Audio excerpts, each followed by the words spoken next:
And we are live here on Hot Tag Takes. I am your host, John Brecko. We have a very special guest that is in studio before I get to our guest that is on Zoom. We got Bae in here. Babe, how you doing? How you doing, Abby? We haven't seen her in like years. She never wants to come here anymore. She's so sick of this station, man. So sick of seeing Ruben's shiny head. It might even be sick of PJ a little bit, even though she's only met PJ once before this. But I got to tell you, man, how you doing? I'm doing great. I feel very American in this outfit. Looking right like now. You're about to do-si-do. Howdy how. You know what I'm saying? Oh my God. Like Yeehaw. you're about to heel click, get a rope out there. I'm gonna have a root toot in time. You might pull a cow down. I can see it. But anyways, I am so excited to have this guest. I've been looking forward to having this man on for months. What I can appreciate is that it's somebody that genuinely seems like he is trying to help the public, and just, you know, as one American citizen to another, I can genuinely appreciate that. But we've got a presidential candidate on the show who I am so happy to introduce. Ladies and gentlemen, please welcome Anthony Hudson. Woo! I gotta tell you, man. You know, I haven't talked to too many presidential candidates in my lifetime, so you know, I kind of forget. You know, sometimes the people that you watch, go for like a candidacy, a movie role. You forget sometimes that they're people too, and I was genuinely, surprised and excited about how personal this man was. How I could talk to him about beer. Man loves his summer's eve. Not the biggest cat person. He called cats mean in front of you, and I'm surprised, you're not flipping that table over. But first thing that I want to just ask you, from one person to another, how you doing, man? How is everything? I'm doing really well. It's been a busy year so far this year. We've been traveling all over the country. We've met some amazing people, and my kids have gotten to travel with me a little bit more than they normally would. And nice. Seen different parts of the country, and things are really good. We've met. Well, we haven't personally met, but with all of our online shows, our live media shows, and everything that we do, we've reached out to over 61 million people in less than a year. Wow, that's amazing. We did a show right there in your studio with Jerry Petito. Yep. That drew 23 million listeners and broke the record by over 1.5 million live listeners. And that goes to tell me that's just proof that the American people are ready for someone different, someone who has an ideology that represents the American people as a whole, that is fresh, that's not corrupt, that doesn't have relationships with foreign country leaders and offshore bank accounts, and a past that they could come after you for. And I think it's refreshing for a lot of American people, whether they're Democrat or the Republicans or they're independents. To me, it doesn't matter, because before you're any of that, before he's that amazing American flag shirt, he's an American citizen.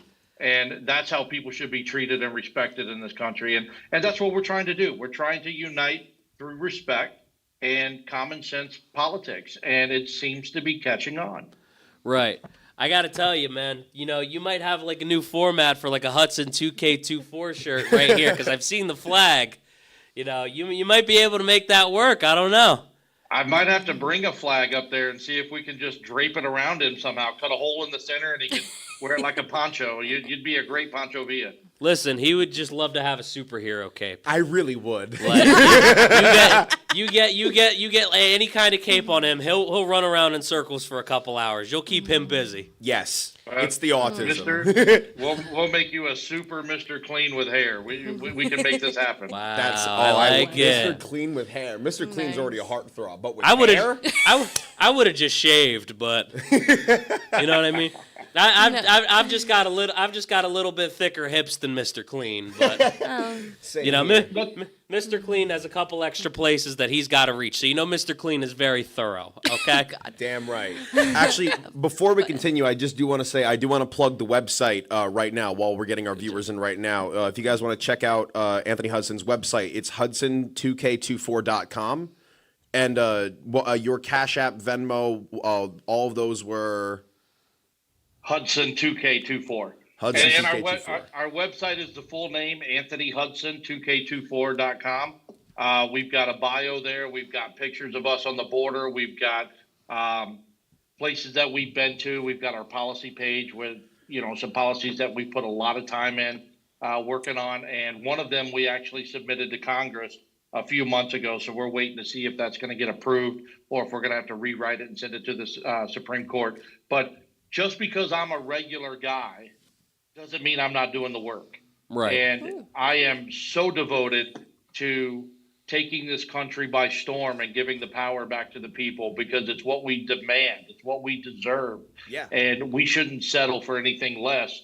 And it doesn't take a career politician to lead this country, because if we all understand government, it was never supposed to be a career. That's it's true. supposed to be come in, serve your time, and leave. So adding term limits, getting 38 states to get on board with this, looking at 12 years, 8 years, and implementing these term limits, get these people in and out, let them serve their country honorably and move on.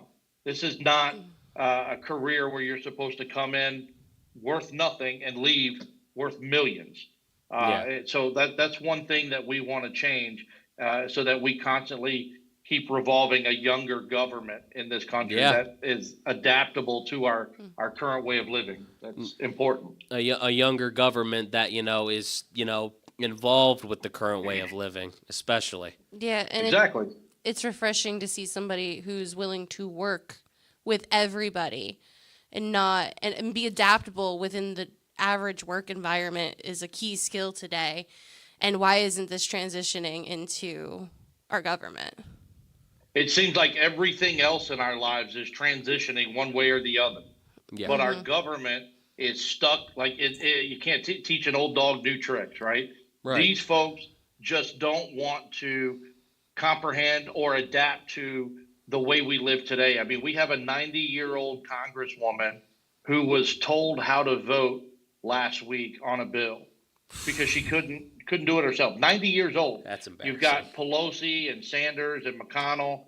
You got Biden, are all up there around 80. And at some point, the body is just not going to allow you to continue to work. And that's why we have a retirement age of 65. So when we get our term limits, we also want to implement that no one can hold office over the age of 65, just to keep it young, keep it circulating. So they're with it, basically. Yeah. Yeah. That's a phenomenal sense to have. I've personally seen a T-shirt that's been circulating around. Actually, a few of my friends have got it. It's a 2024 shirt, but it says anyone under 80. Right. I like well, a lot of people say, oh, you can't do that. It's discrimination. No, it's not. The federal government says you got to be at least 35 years old before you can even run for president. So they're already putting an age restriction on the candidates as to when they can run. If you could do it in the beginning, when you're eligible, you can do it at the end to make it even, to offset. So you absolutely can do that. I wholeheartedly agree with that. I think it's a phenomenal stance to have. I'm actually just curious. How do you feel about the 35, age restriction there? Just because I'm genuinely curious, actually talking about, different people being in office, because one way you can look at it, you actually have a little bit more of that life experience at 35. So just out of curiosity, since we're talking about it right now, how do you feel about that? I like the age of 35. I mean, they say the brain doesn't fully develop until around the age of 25. And at 25, most of us are still drinking every night or partying or hanging out with our friends and have no true legitimate responsibility in life because we're learning. We're learning how to be adults at that age. So fast forward 10 years, most people are into their career, their college is out of the way, they're married, they have kids, family lives, they're more mature, and they've lived a little bit. So they have an understanding of our government, our country, our blueprint, our traditions. And I think that 10-year difference really does say a lot. Yes. And I'm all for supporting the 35 years old to run. But I mean, I think it's important to have an end goal there somewhere because, I'm 46 and I've never wanted to be in politics a day in my life until a year ago next Friday. And, it took me that long. It took me an extra 11 years, 10 years to say the country is struggling and everybody wants to talk. Everybody wants to run their mouth, but nobody wants to stand up and do anything about it. Right. So it took me some time. And then I finally decided I'm going to stand up and do something about it. And hopefully the country that I love will stand up with me and support me and help me get into office so that we can make the changes that are necessary. And I just don't think that someone that's 28, 29, 30 has the experience in life, not the mental capacity, but just the experience Right. to jump in and handle something that is so big, so powerful, so huge in the world. I think that 35 is a good place to start. I can understand that. Definitely not without help, for sure. 100%. I'm 28, so. Yeah, no, I fully agree. I'm not disagreeing with that at all. Yeah, just if every 5 years you go through a weird transition from 15 to 20 to 20 to 25, it's just such an expansive time of growth that you need that time in order to realize that, okay, these are how these systems work. These are how I can fit in with these systems. Yeah. And then here's what I can do about them to change it.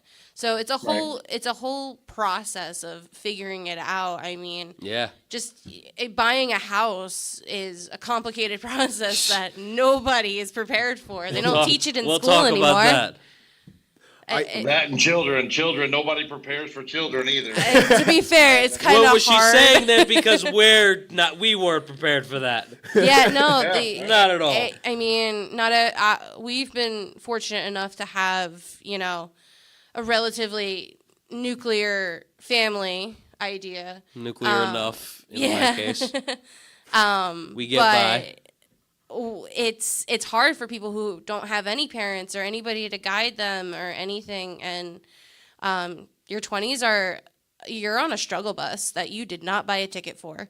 Yes. That's what they don't tell you about college, by the way. Yeah. I mean, speaking as a 20-year-old who, as someone who also is a comedian and does comedy, most of my colleagues and my friends are between the ages of, 26 and 34. I would be terrified to see anyone under the age of 35 running this country. No offense, I love how you just looked at me. Just dead in my face. I would be terrified if John Brecko was running this country. I would be too. I would be too. No, wait. It would be me running the country. I'd just hand it off. I'd be like, what I did with the wedding planning is exactly how I would run the country. Be like, babe, you figure this out. But with that being said, it's kind of like how Michelle Obama is running the country now through Joe Biden, right? Exactly. Hey, listen, it's Listen, Michelle Obama took away my Slurpees in middle school, and I will never forget that.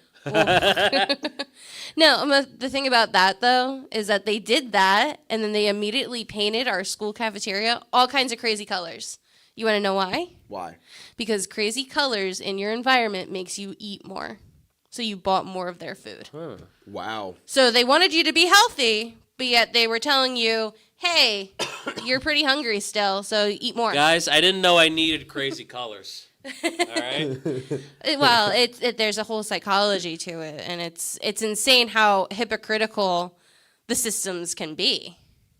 Right. You can't, I don't know. Listen, especially after I have a 6-hour, 7-hour shift swimming. Are you kidding? You think I need crazy colors to eat after that? No, but we're talking about students I know. I will say, I was just saying. as an American citizen, on behalf of all of America, I think we're all kind of tired of seeing people that are too old to be holding these positions hold these positions. And I think I very much agree that I believe it should be capped at 65. Yeah. I think it's a phenomenal stance to take, and I fully and wholeheartedly agree on that.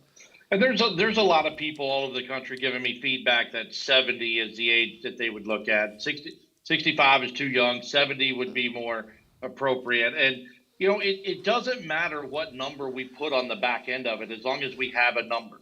As long as we have an age where we decide that, okay, this is now getting up there in life where, the mind starts declining a little bit. The body is declining. And we need, I mean, running this country, being the president of the United States of America, holding the most powerful seat in the world is not an old man or old woman's job. Yes. You're traveling all the time. You're hardly getting any sleep. The physical demand that it puts on your body to go from one conference to, you know, your campaign town hall meetings, and you got to get out with the people. You're constantly moving. And I mean, we look now, and Joe Biden's taking naps in Delaware every day, or he passes out on the beach somewhere, or, you know, hell, he'll even fall asleep in the middle of a sentence. And I don't want to be so critical on the man, but we've all seen it, and we've all witnessed Yeah. bad it is for this man. And out of pity, we should get him out of office and let him enjoy the rest of his life, what's left of it, in peace, you know, and not have to put himself through the embarrassment and the mockery of the system, that, you know, because there is something wrong with the man. And you know, people are going to be like, okay, well, what about Trump? Trump was doing the job, and Trump was doing the job. But at this point in time, it was 2 days ago that Trump said on Twitter, "You come after me, I will come after you." So that tells me that Trump is focused on revenge politics. If he's elected, the last 4 years that he will have in office will be devoted to an arsenal of going after people who went after him. And that neglects the American people. That's not good politics for the American people. No. We need to wash our hands. It was good while it lasted, but we can have it again with another person that's willing to put in the time, the effort, the work to get our country back to an American first mentality. Yeah. Using our resources. Let's, you know, I've been telling people recently, and then I'll shut up. If the United States would become an export nation, not an import nation, if we would become an export nation, can you imagine the revenue that we would be bringing into this country?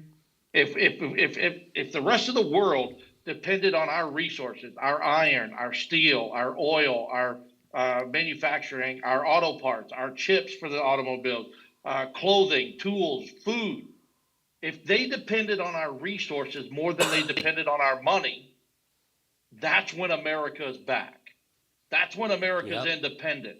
Yes. That's when America stands alone on the pedestal with nobody to worry about. We won't have to look over our shoulder at what China's doing and what Russia's doing. It won't matter. When they need us and our resources, then the United States will be firmly planted back in the history books. And then, and only then, should we be willing to go out and help other nations and other countries at that point in time. Because without a strong economy, without the people of America being taken care of, you know, we don't have a chance. That we should not be meddling in other people's business when we have homeless people here, we have hungry people here, we have people losing their jobs to AI, which is a travesty in itself. Insanity. But Yes. as long as we have problems in this country that are this severe, our southern border, if we have these problems, the only way to focus on another country is to put the American people in the shadows. Yeah. And you see that now with the illegal immigrants that are coming into this country. They're getting a lot more benefits than the American people are. The taxpayers, they're getting free health care. They're getting free cash, free airfare, bus tickets. They're having veterans moved out of hotel rooms so homeless or immigrants can move into them, and putting our veterans on the street. These are problems we shouldn't have in this country. And until we can fix that, the rest of the world needs to be like, dude, your leaders need to look after you. Stop looking for the United States. Yeah. We're not the police of the world. And on top of that, you and Ruben have been to that border and have actually seen some things on that border. I think, how long were you guys there, Ruben? Like 2-3 weeks? 3 days. Oh, 3 days? I thought it was longer. Okay. They were down there with us for 3 days. We were there for 5 days in Yuma, and Okay. I've spent 10 days in Eagle Pass, Texas, Got it. this year. I was the only presidential candidate, the only politician, the only one running for office on the border when Title 42 expired. Okay. And I literally had the toes of my boots right up against that last little ripple of the Red River, brushing up against the the bank. And I Okay. stood there with 3 armed ICE agents behind me with semi-automatic weapons, and we were looking out at about 3,000 people on the other side of the river, just waiting to come trampling across. And at 11 o'clock Central Time, they started coming, and there was nothing we could do to stop them. And was it scary? Yeah, it was scary. I didn't have a weapon on me, Yeah. and we were outnumbered. By far, we're outnumbered. The Yeah. cartel's sitting over there with weapons, and they're looking right at you. They got spotlights on you. They know who you are, and they were just sending people over anyway. And there's nothing we could do about it. That is a direct threat to our national security. And people are saying, "Oh, it's inhumane at the border. That people are getting treated like crap." And no, they're not getting treated like crap. The people that are dying, and I've seen them. I pulled 3 bodies out of the Rio Grande last time I was there. We pulled 4 bodies out of the fields outside of town where people had came across and then were hiding out in the fields, 108 degrees, ran out of food, ran out of water. They passed out, and they passed away. And we had to go and retrieve those bodies and get them to the morgue. That's not something I wanted to see. No. It's not that's on Joe Biden's hands. If we would force the legal immigration coming across the bridge to a legal point of entry, these 7 people would still be alive today. The kids aren't getting treated, and the women aren't getting mistreated when they come into the United States. But when they pass away in the river, they drowned in the river, you have to put the responsibility on them because they shouldn't have crossed the river. Yeah. Come across the bridge. And we need to make it easier for them to come into this country with, innovative ways to allow them into this country so that they can get settled. And we've actually come up with a plan for that. If you guys want to talk about that a little bit later. I would actually love to talk about that now because, first of all, you talk about, setting up the wall, putting that barbed wire across it, having drones, go back and forth, just to make sure security is airtight by the border and that nobody can just sneak in. What I appreciate about that is you're also trying to find an innovative way to make it easier to legally do it. All right, so you're killing 2 birds with 1 stone. You're making it so it's harder to do illegally, and for the people that actually want to be here and contribute to the country, which you should want that. You should want that in any country you go to. Let me put that first off. You're making it easier for the people that want to do it legally. Not just harder for the people that want to do it illegally. So, I definitely want to talk about the plan. I'm 100% all for that. And I'm going to have a little bit of a selfish question about housing afterwards. So if you'll bear with me on that, I would love to talk about this now. I believe the best way to concise it into a question. Concise it. That's not the right word. The best way to the best way to boil it down and put it into a question. It's actually one of my prepared questions. How are you going to speed up the legal immigration process in this country while also securing the borders? All right, so Yuma, Arizona to San Luis, Arizona, there is a 12-mile gap between the wall, from where the wall stops to where the wall picks back up 12 miles later. At 3 o'clock in the morning, it is pitch black. It's on indigenous land, and there is nothing there. There's no river to cross. It is dried up. It's a dried riverbank, and the cartel will just travel through there all hours of the night. And we only have, let's say we have 15 agents covering 12 miles. They're covering a little bit more than a mile apiece for each agent. So the cartel will sit there and watch as they drive by on the levee, and then they'll run across, or they'll smuggle children across, or they'll smuggle the drug or the weapon. They're smart. They're smart. The way that they do this is they're very. We have to give them more credit than what we give them. They're very, very dangerous, but they're also highly intelligent. So, in my opinion, we have to finish the wall. When I've been there, I wrote my name on the wall below Donald Trump's plaque in San Luis, Arizona, just signifying the former president, future president. The construction of the wall, it's amazing to see it, and Ruben has pictures of it that you guys can see and put up on the show or the feed if he wants to, and it works. It works. But it's not going to stop illegal immigration. It's not the plan. The plan is to deter people and slow them down or force them to go to a legal point of entry, a POE. Yeah. So we finish the wall. We fill in the gaps. There's 1,900 miles of border from San Diego to Brownsville, Texas.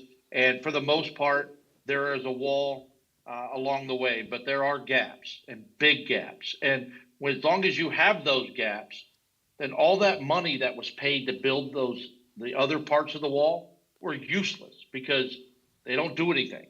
Yeah. So finish the wall. I want to put the razor wire on the top on both sides of the wall. I want to put heat sensor cameras at certain locations so we can see from multiple angles.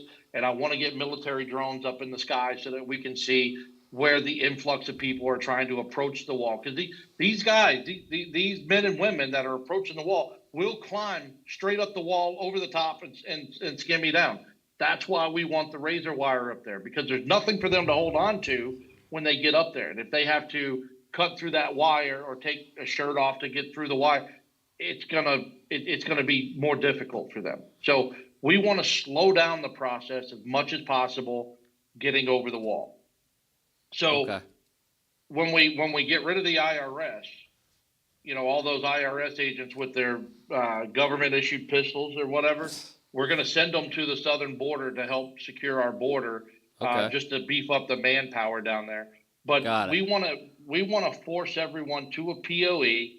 As they come into the POE, one thing that's prevalent with most of these people, when I say most of them, I'm going to go on a limb and say 95% of them have a wad of American cash, like a big wad, tens of thousands of dollars in their pocket. Where they get it, I don't know. Are they smuggling it over? Is it cartel money? Is it money they saved up, or was it money given to them by their government to infiltrate Probably all the above. our government? It could be. Yes. But the point is, they have this money. And the reason I know this is because part of the process is when they come in around the wall, we back them up against the wall. They sit down, they take out their shoelaces, and they take everything out of their pockets and put them in a plastic bag. And then an agent will come by and take their picture, ask them where they're from, da-da-da-da. They go through this process, put them on a bus, send them to an NGO camp, a non-governmental organization camp. And I've seen the money. I've literally, with my own eyes, have seen the money.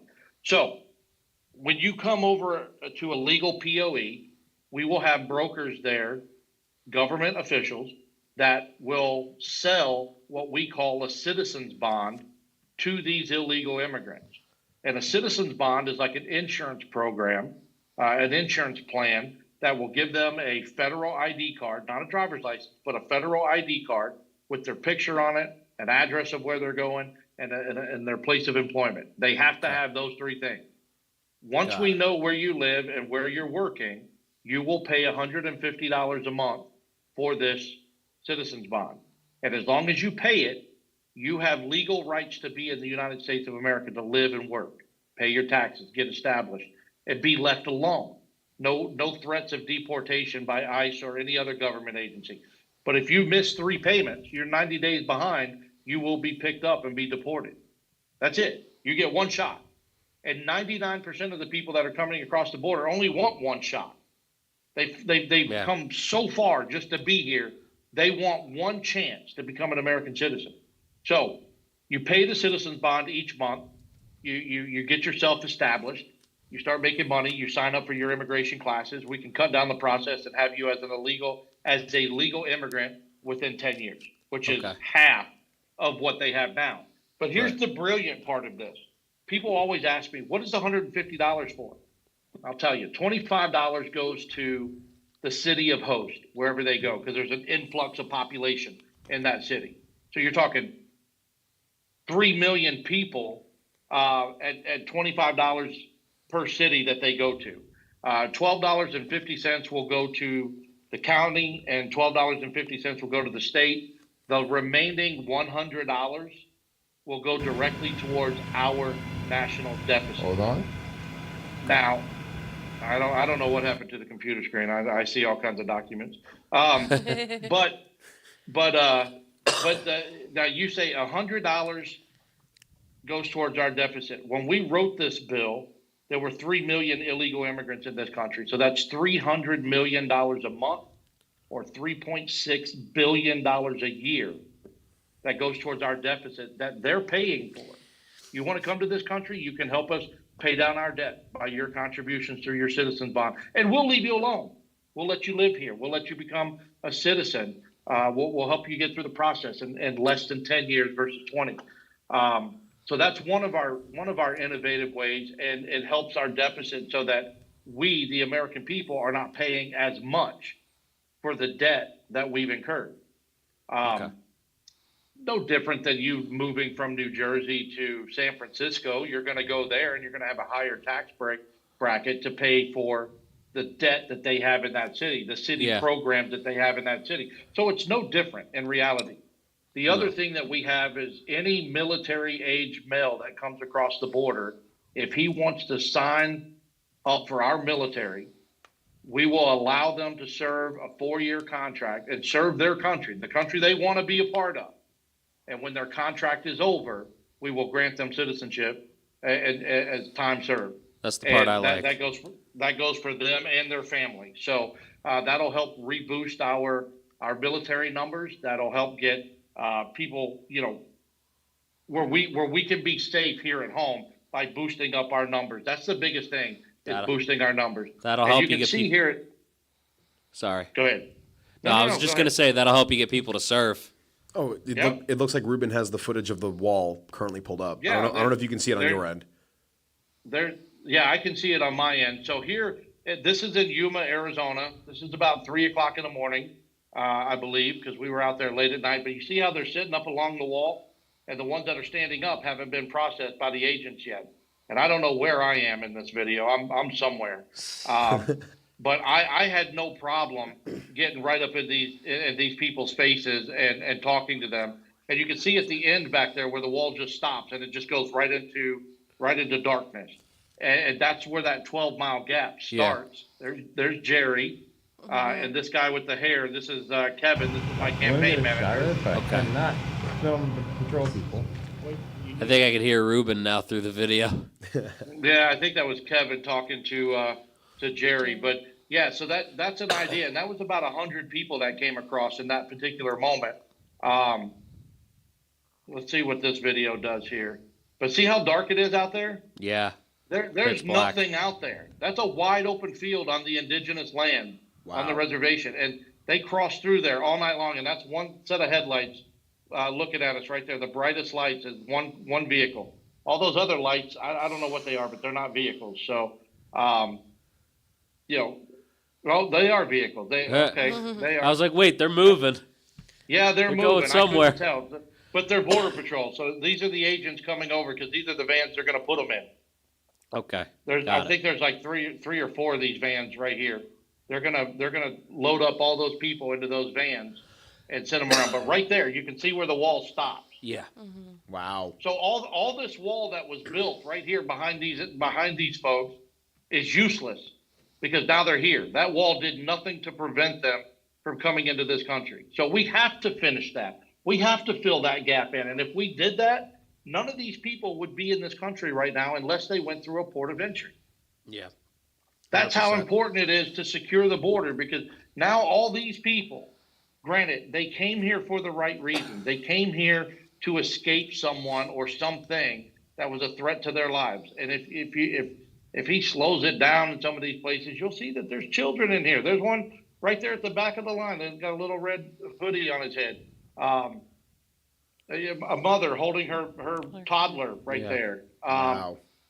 And you can see them, and they're all dressed pretty well for traveling, 30 days or 40 days, right? Yeah. Mm-hmm. That's because the cartel's taking care of them, and every one of these people, if you had my guess, every one of these people are tied to the cartel on the other side of the riverbank. Okay. Got it. So I do have one question. Why are the gaps in the wall there? I was wondering if you had any idea why those gaps are even there in the first place. And because we didn't finish the wall under Trump's presidency, and Joe Biden stopped the construction of it the moment he got it off. Okay. Got it. Really? So he put it into that, just like he wrote an executive order to put an end to the Keystone Pipeline. But I mean, this is solid steel. Look at the gates. Yeah. I mean, it's hard to get through here. Now, if you imagine at the top having razor wire up there, because these guys will climb up this wall. There's me signing the wall. That's Trump's plaque up there at the top. But this is a massive wall, you know, and once they get into this country, these are the fields that they lay down and hide in until Border Patrol's not there. Then they'll get up and run, and they'll run out of food. They'll run out of water. It's hot. Right there at the same spot. They'll pass away in the field because they have nothing. You know, Yeah. that's Wow. Trump's signature when he built. This is his wall that he built. But I mean, it's 20 feet, 25, 30 feet tall. Yeah. I mean, that's truly heartbreaking stuff about the people that are dying in the fields and just seeing mothers with their children in that line after a 30 to 40 day traversing 30 to 40 days in the hot sun, Just trying to escape something. with however much Yep. water So- and food they have. This video right here, if he gets up over his dash, you'll see two walls. One of them is the original wall that was built many, many, many years ago. See, this one on the right is much shorter than the one on the left. The one on the left is Trump's wall.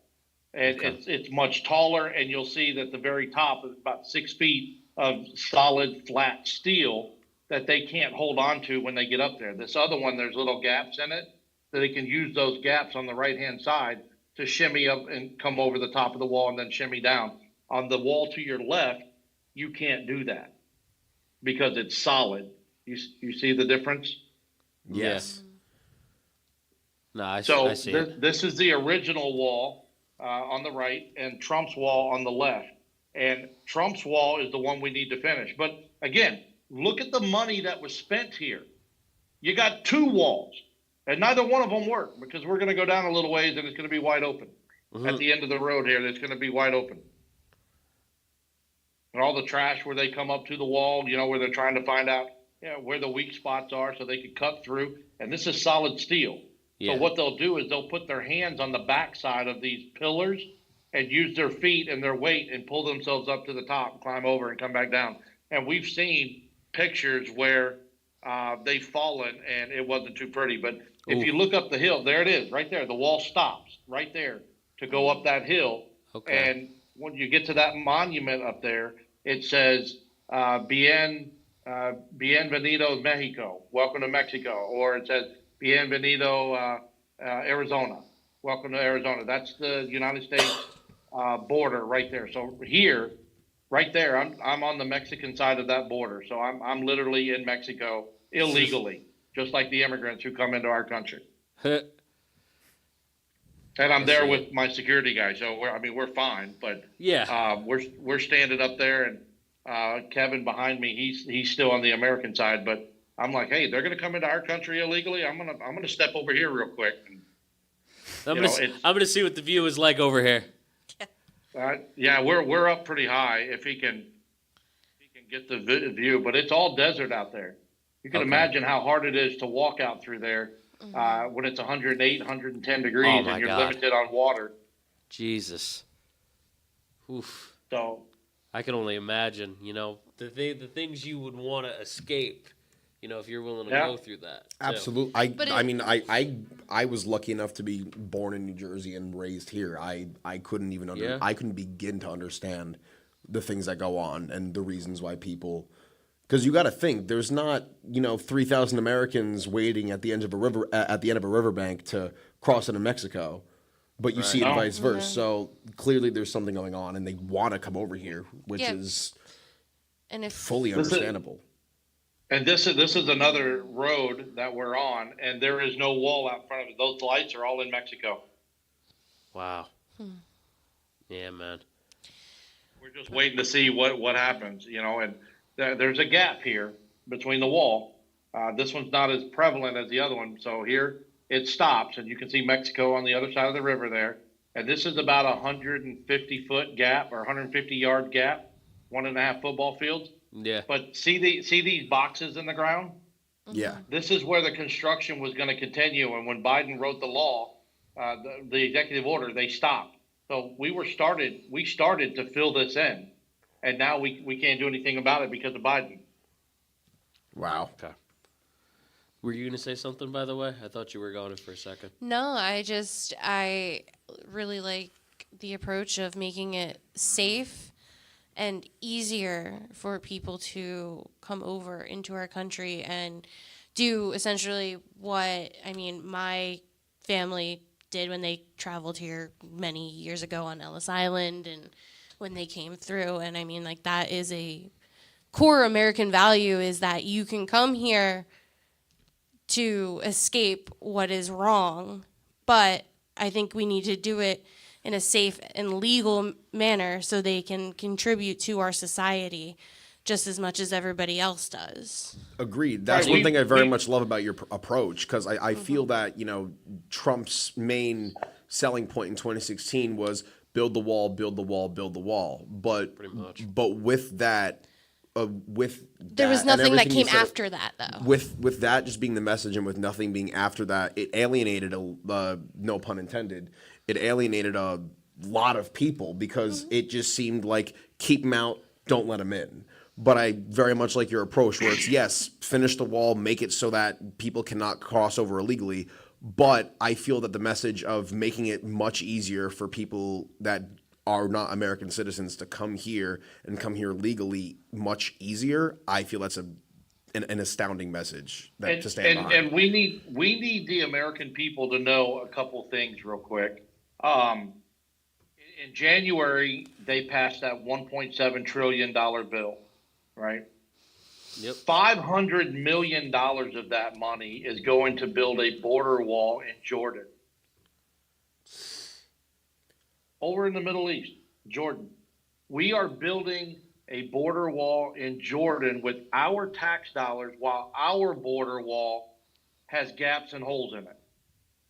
Now tell me where that doesn't sound like it's, I don't want to use the word treasonous, but let's say it's turning your back on the American people and our problems.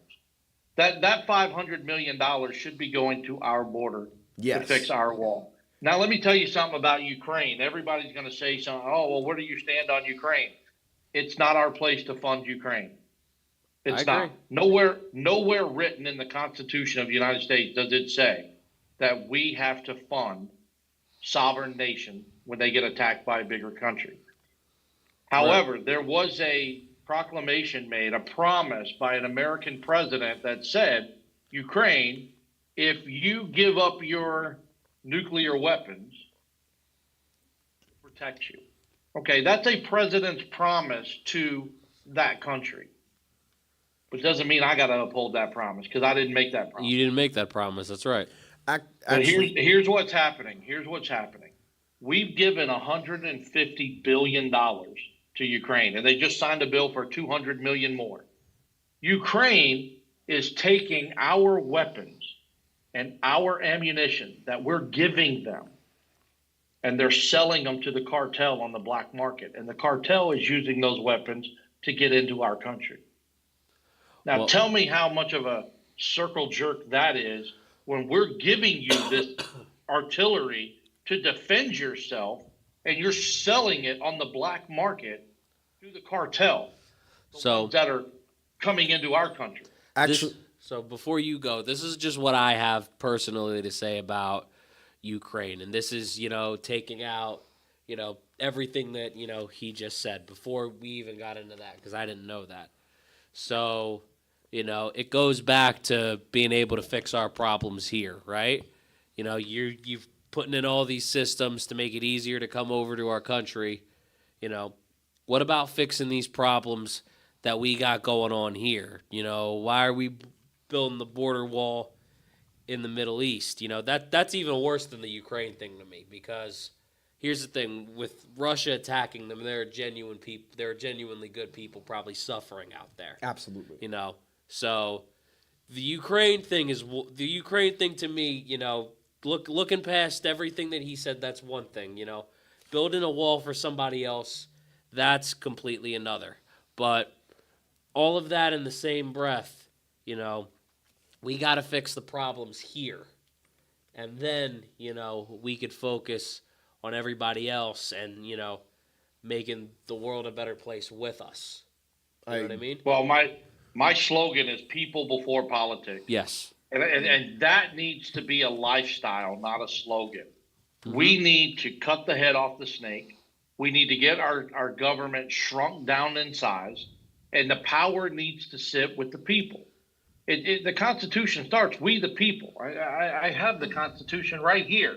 I keep a copy of it with me right here, everywhere I go. Oh, when you come back That to makes New sense. Jersey, you gotta, or when you're around here, you gotta go to Philly. Go to the National Constitution Center. Well, I was at the I saw the Constitution, the Bill of Rights, and the Declaration of Independence in Washington D.C. in March, and it was amazing to see it. And it's secured in a room that cost $1 billion a year to secure. Yeah. Wow. One billion. So if we're spending that much money to secure those documents, why are we not living by what's said in those documents?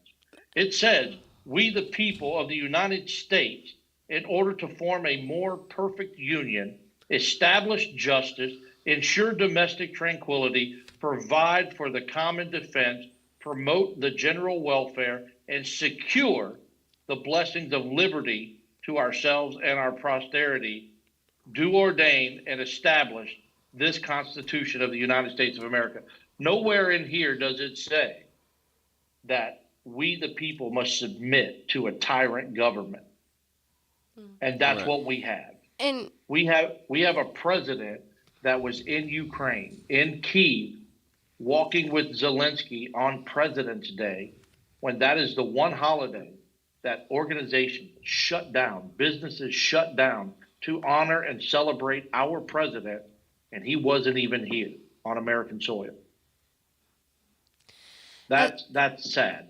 yeah, and I mean, what you're saying is, I kind of have an opinion about January 6th, Okay. where I don't believe in why they did what they did.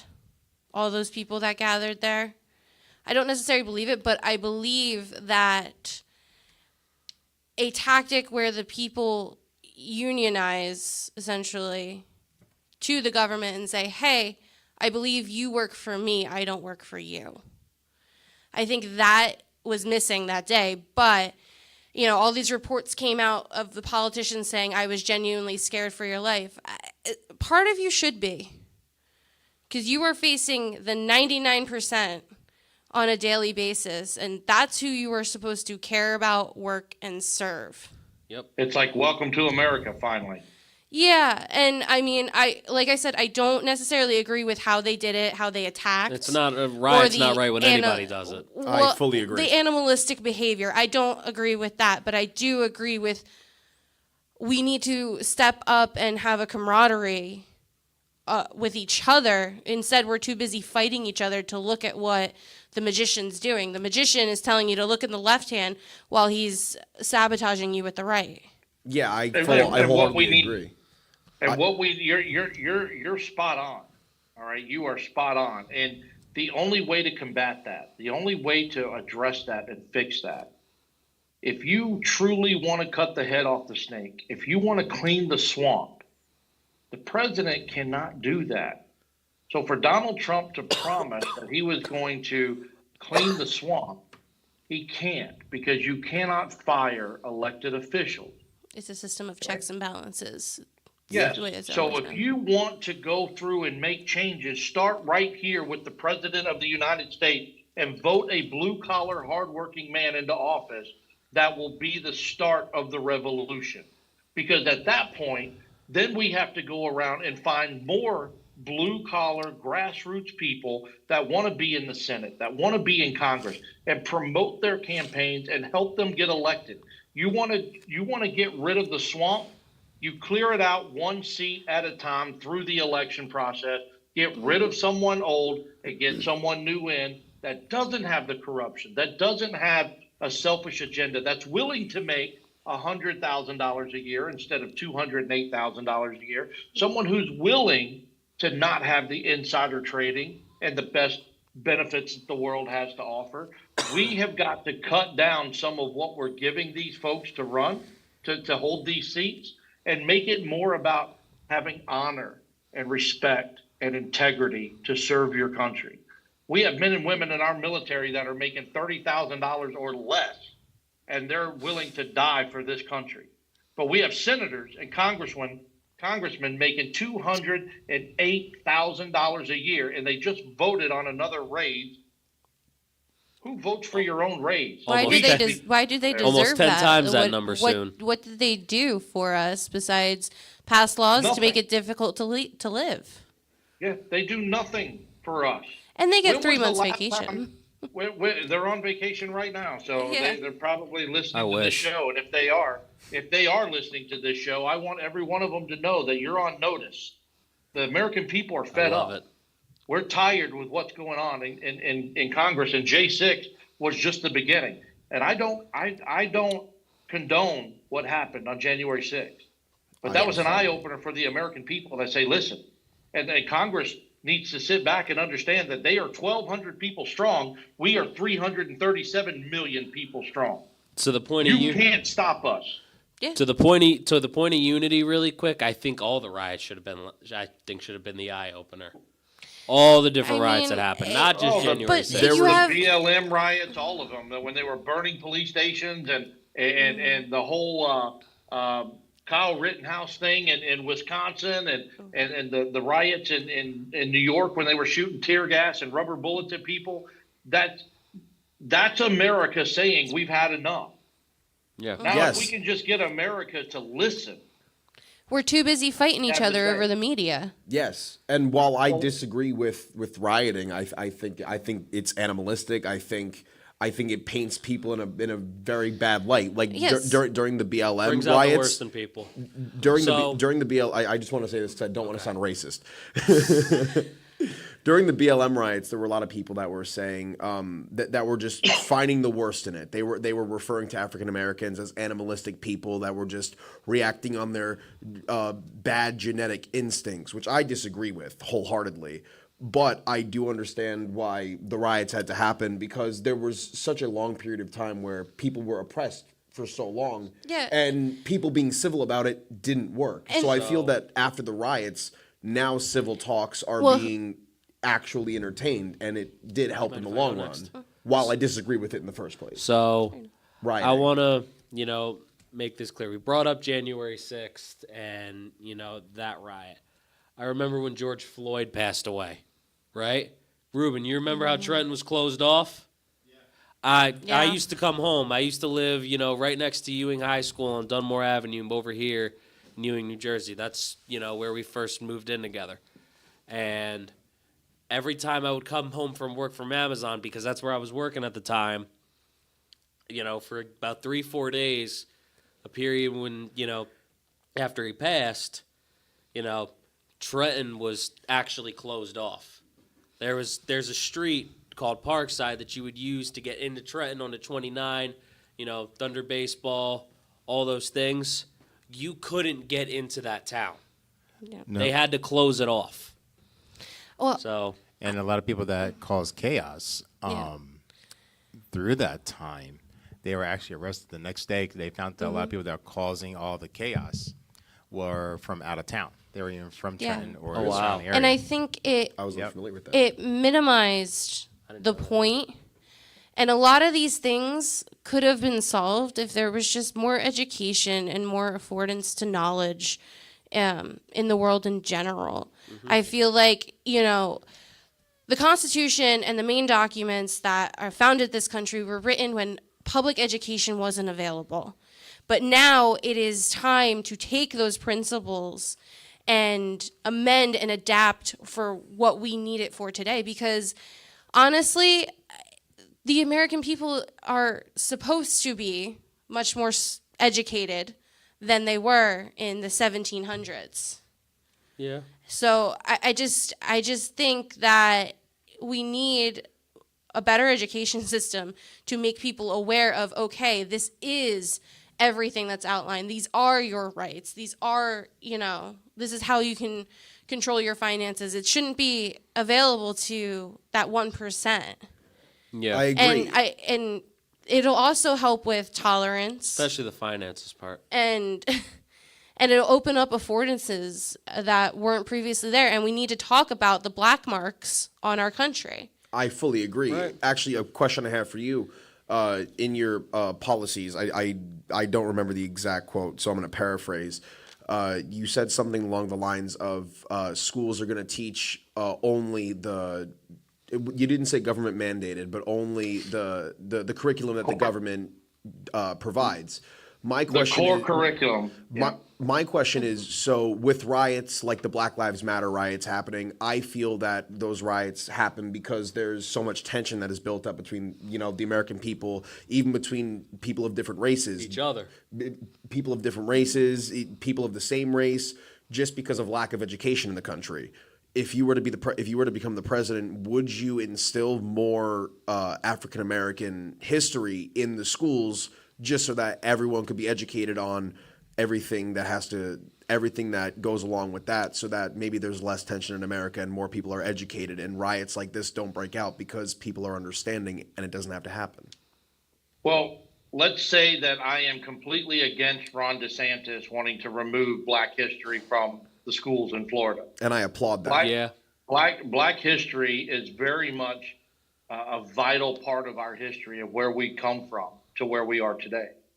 The United States, from 1776 until August 8th, 2023, we have been a country of growth and progression, stability. We've always been able to move forward and not dwell on the past, but acknowledge what happened in the past and understand that those things had to happen for us to be where we are today.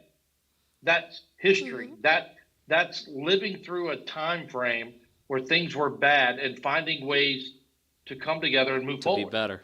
We've always had to come together for something. Look at 9/11. Okay? Didn't matter what your political party was. The country came together after what happened in 9/11. Look at what happened at the 1996 bombing of the Olympics in Atlanta, Georgia. The country came together for that. When we have hurricanes like what hit Florida last year, those people rallied together and were out there together. We need more of that without the devastation. We don't need an excuse to come together other than the fact that we need to come together for our own survival. I think Black history needs to be taught at our schools. I think everyone needs to understand the Emancipation Proclamation, how that came about, why that was an important time in our country. I think people need to understand the roots of slavery, where and when that happened and why that happened, and how important it was for the African Americans to fight their way to freedom in the Civil War, because it happened. Yep. Those who fought were granted their freedom, right? Yep. No different than what we said earlier about the illegal immigrants coming into this country. They can sign the contract, serve the military, and be granted their freedom after they serve this country. I also believe that the core curriculum value in schools should be, this is my opinion, English, math, science, social studies, reading, writing, history, and then you can look into other subjects like I like the old school where you had welding class and auto shop and wood shop classes, and I like the idea of taking those classes and bringing them back into our schools and promoting credit for trade schools for people who want to go to a trade school. They can get credit, like you can take extra English classes and get college credit for it if you go to college. But there's nothing set up for trade schools, and trade schools lead to entrepreneurship and financial security, and it opens up a lot of doors for those who may think that college is never the right situation for them. They can't afford to go to college. You can get an education in 2 years as a plumber, electrician, or a carpenter, 18 months to 2 years for $4,000, $10,000, something in that line, and you come out making $30-$40 an hour. Lot It's of a doors. great way to go. A lot of doors open up that you don't necessarily think about until later on, because you got to take a different route. So I'm going to use myself as an example, and the reason I'm going to use it is because I had a conversation with my mom. I think this was actually when she was up. It might have been last time we went to visit my parents. So she was telling me, like in gym class, all the different, things that she did, that they had her do. Not even just like climbing the rope and, different sports and stuff like that. She was telling me, back then, they had her swimming. My mom is 64, so I don't know how, much things have changed obviously since then because I wasn't around. But, and I was thinking about the swimming part because I've been teaching swim lessons probably now about 2 years, and it wasn't a door that I necessarily thought about until, me and you absolutely needed something, because, I was trying to get into broadcasting and we were very much struggling. So, just everything that you said, about being able to open up those doors, of possibilities that, you may not necessarily have thought of, just, bringing those different things back, finding those ways to do that, that I appreciate, especially from the fact that, all those different, because I remember, all those different like Votex things, like those auto shop, those wielding classes. He's right. They don't have a lot of that, and, it should be there. Here's the thing, and the other thing too is, do you have any plans to incentivize teachers, teaching professionals, or anything? Because I would not be in the career that I am in now without a strong-willed teacher to change lives. Well, one of the departments that I want to close in our government is the Department of Education. And if you allow me to explain, Okay. it's Absolutely. because the states can uphold the education. The state should uphold the education. Teachers get paid by their district, which is funded by the education from the state, right? The federal government sends money to every state to match whatever it is the state contributes for education. So if they do 500 million, the government contributes 500 million. I don't think it should be that way. I do think that teachers should make more money. I think they're put on a spot, but I'm going to hold teachers accountable. Stop talking about LGBTQ and transgender and stop having cross-dressers come into the classroom and start teaching our kids how to sign their name on the back of a paycheck. Start teaching our kids how to read at the current or the grade above, not 2 grades below. Start teaching our children.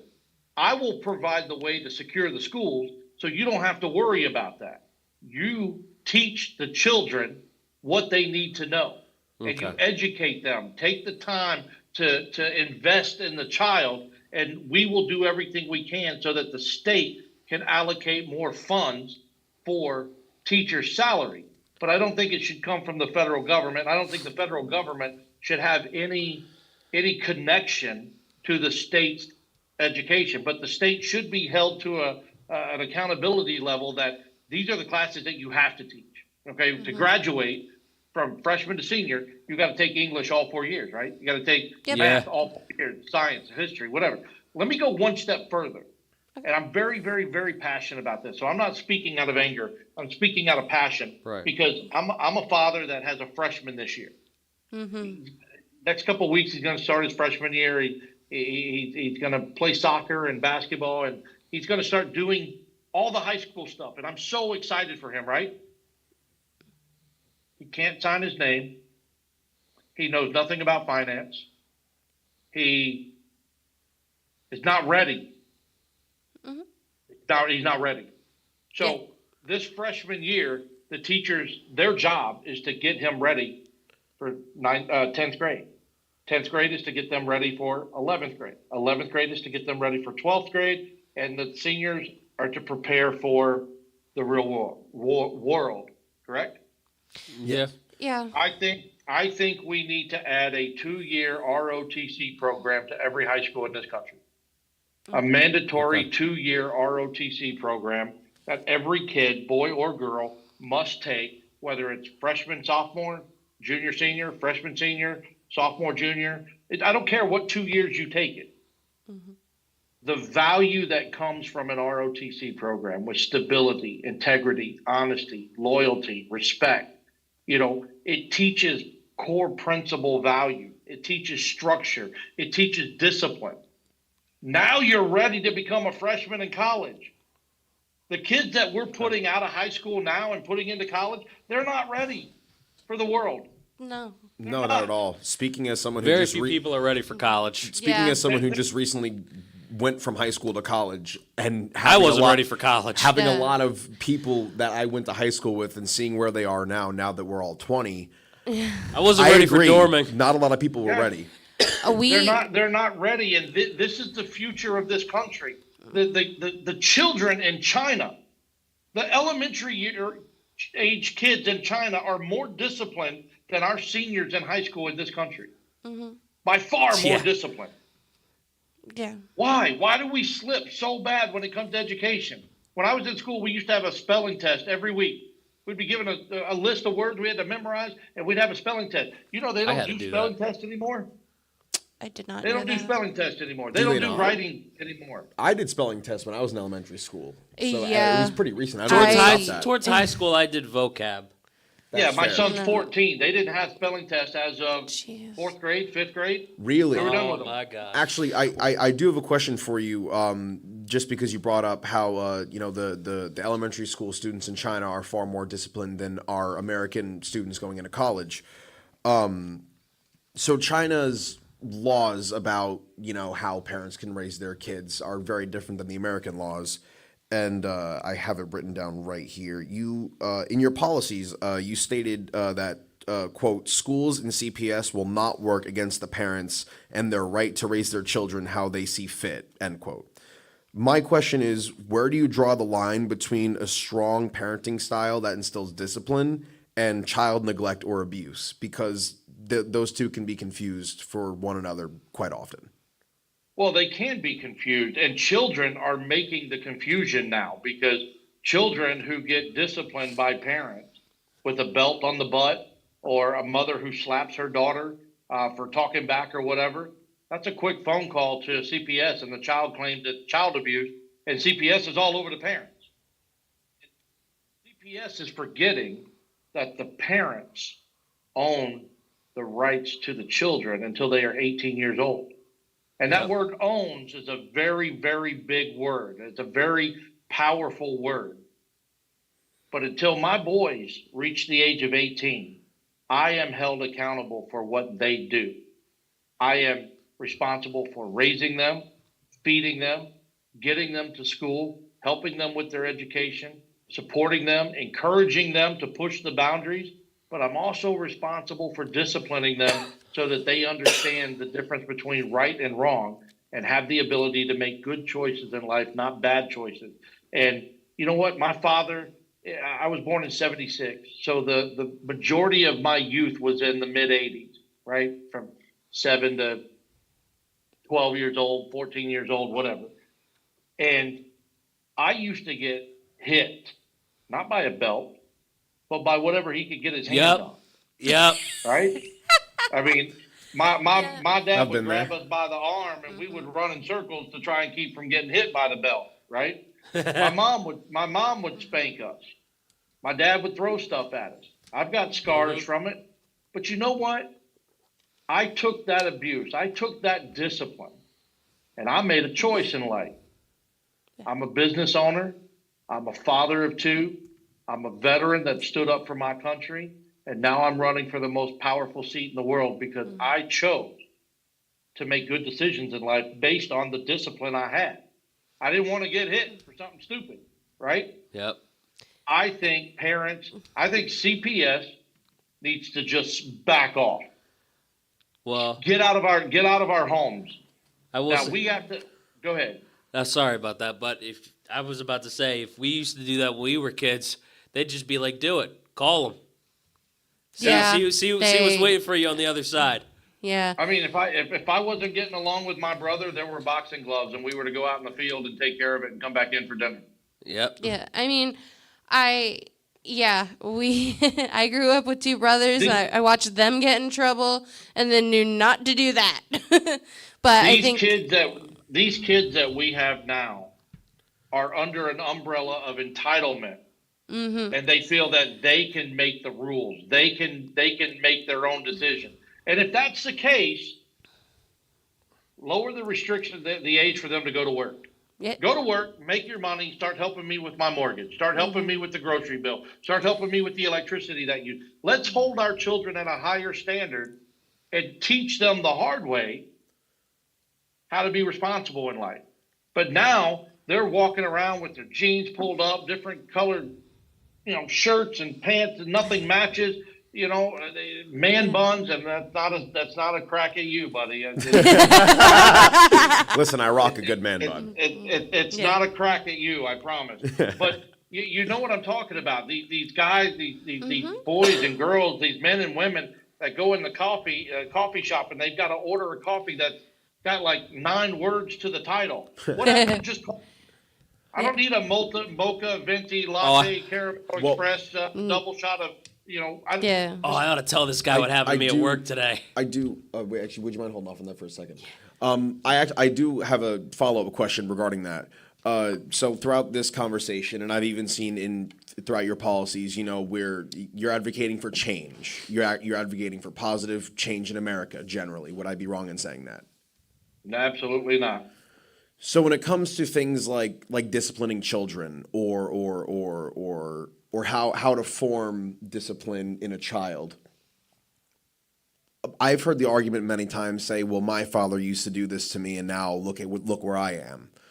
You're one of the people that came out of it, and you came out stronger as a person. There are many people out there who have dealt with abusive parents in their childhood and have come out much weaker as a person, with whether it be mental health issues or trauma, or someone raises a fist and they flinch, and people call them out for it, call them weird. My thing is, why can't it be more of a tell CPS to back off, but at the same time, where I say, where does it draw the line between strong parenting styles and abuse? Because there are some children who they'll show up with a bruise, and if CPS backs off, it's like, well, that's a wicked bruise, but we can't do anything about that. Why can't the American household have a strong communication between a parent and child as to not instill certain traumas in the children that they keep with them their whole life? Listen, parents have got to stand up. Parents have got to stand up and start parenting their children. Get your kids off these devices, these iPads and gaming consoles for 12 hours a day on a Saturday. Do something with your children. Go outside and shoot. I got a basketball goal out here in the backyard. My son goes, "It's embarrassing, Dad." I'm like, "Why is it embarrassing?" He goes, "Because it's in the backyard." I'm like, that's where basketball goals went when I was a kid. And you don't have to worry about the ball bouncing out in the street when you airmail it, because you're not any good. That happened to me. I had to worry about that. We go out and we play basketball every afternoon before or after dinner. We'll go out and we'll shoot hoops. 15, 20 minutes. Do you know that 15 or 20 minutes goes a very, very, very long way with them? Matters. It does. Yeah. That attention. And then my other kid, he wants to sit on the couch and watch movies and eat buttered popcorn and whatever. But if I ask him, if I say, "Hey, let's go pick up sticks for a bonfire," he'll jump up, go outside, help me pick up sticks in the front yard. We'll put them in the bag, get them situated. If I need to run to Walmart or Home Depot, he's like, "Dad, can I go?" I'm like, "Absolutely, come on." So for that half hour it takes to go to Home Depot and grab something and come home, that's all the kid wanted, was a time with his dad, not his iPad. These kids look at these iPads, and that's a release for them. They're like, okay, I don't have to go out there and do anything. I can do this, and I'm perfectly content with this. You can't be content and entitled at the same time. Parents have got to be involved. Do things with your kids. Parent your children. Set the boundaries for your children. Make sure your children understand the consequences of their action. And if they violate the rules, if they don't do their chores, and you punish them, remember to tell your son or your daughter, "I love you, and I punished you because you broke the rule. This is the rule in the house." And have that reaffirming conversation with them. I didn't spank you or ground you because I'm mad at you or because I don't love you. I did it because I love you, so that when you're on your own, living in your own house, you know that these things got to get done.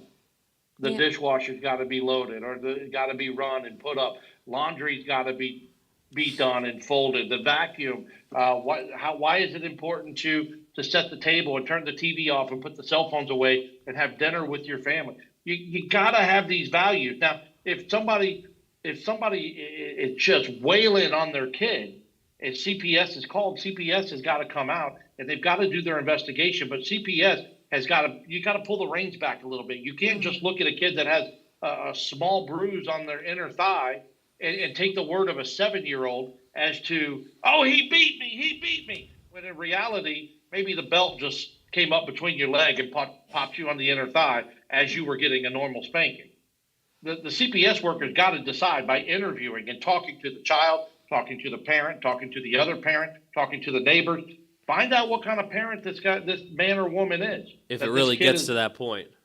Yes, yeah, and I gotta say, I can, as the oldest brother of 4, I have 2 younger brothers and a younger sister, with a single mother at home. As you know, someone who has kind of had to be the father figure in my house, I can fully get behind spending time with either your kids or your younger siblings.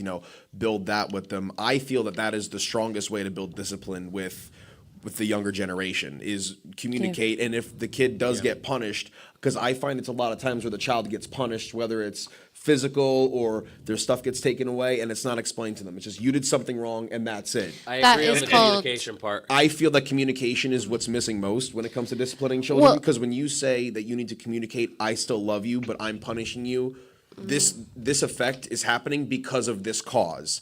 Yep. I'm not mad at you, just if you don't do this, I'm not going to take your TV out of your room, or I'm not going to give you a spanking.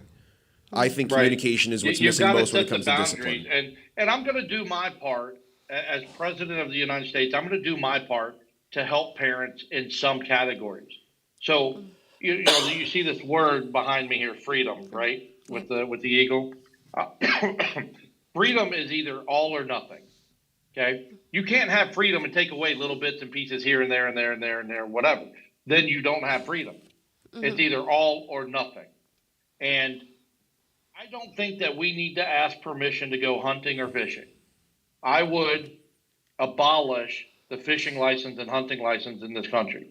I think a father should be able to take his son fishing without having to go buy a fishing license for the day or for the year. I used to get taken fishing.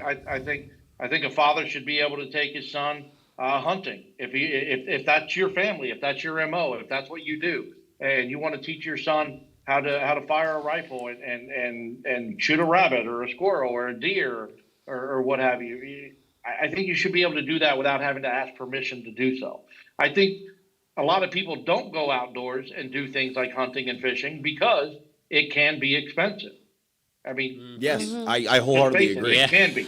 I'm I'm not going to take away the deer seasons and all that stuff because it's got to be regulated. But I think that if there were no fishing license and there were no hunting licenses, then I think more moms and dads would go out and do these types of outdoor activities with their children. And if all you had to do was buy a box of worms or a couple lures to go on a rod and go out to the lake and fish without having a park ranger give you a ticket, I think a lot of people would go out and do that. It's fun. Fishing is relaxing. Yes. It doesn't cost Yeah. anything to shoot baskets in the backyard. If you want to go hunting, that is a major stress reliever. And it teaches you a lot about responsibility.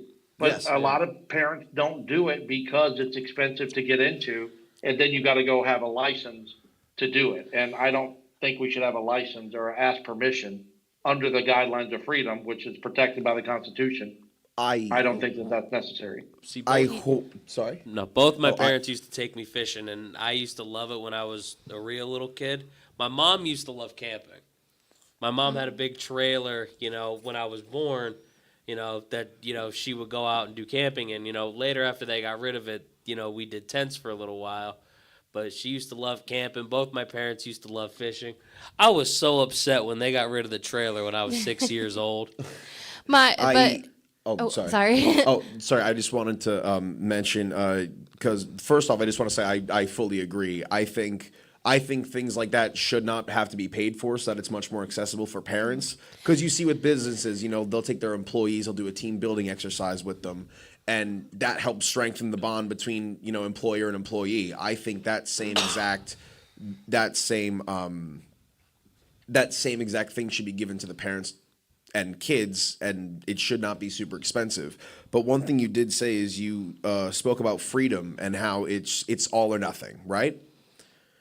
This is a bit of a sensitive topic, just in most climates. But in your policy, you stated, quote, no gender procedures till the age of 18, end quote. Correct. Now, when you say freedom all or nothing, my question is, does no gender procedures extend to medications such as puberty blockers, which are classified as a low-risk medicine and can often be life-saving due to the positive mental health benefits for the transgender youth in America that experience severe depression and body dysmorphia, which 50% of the time sadly lead to suicide? Yeah. It's a great question. And we have to understand that children under the age of 18 are not afforded the same rights as we have as adults. They just don't.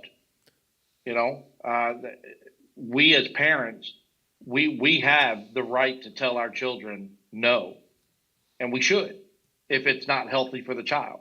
And getting any kind of transgender transitioning surgery under the age of 18 is not healthy for any child.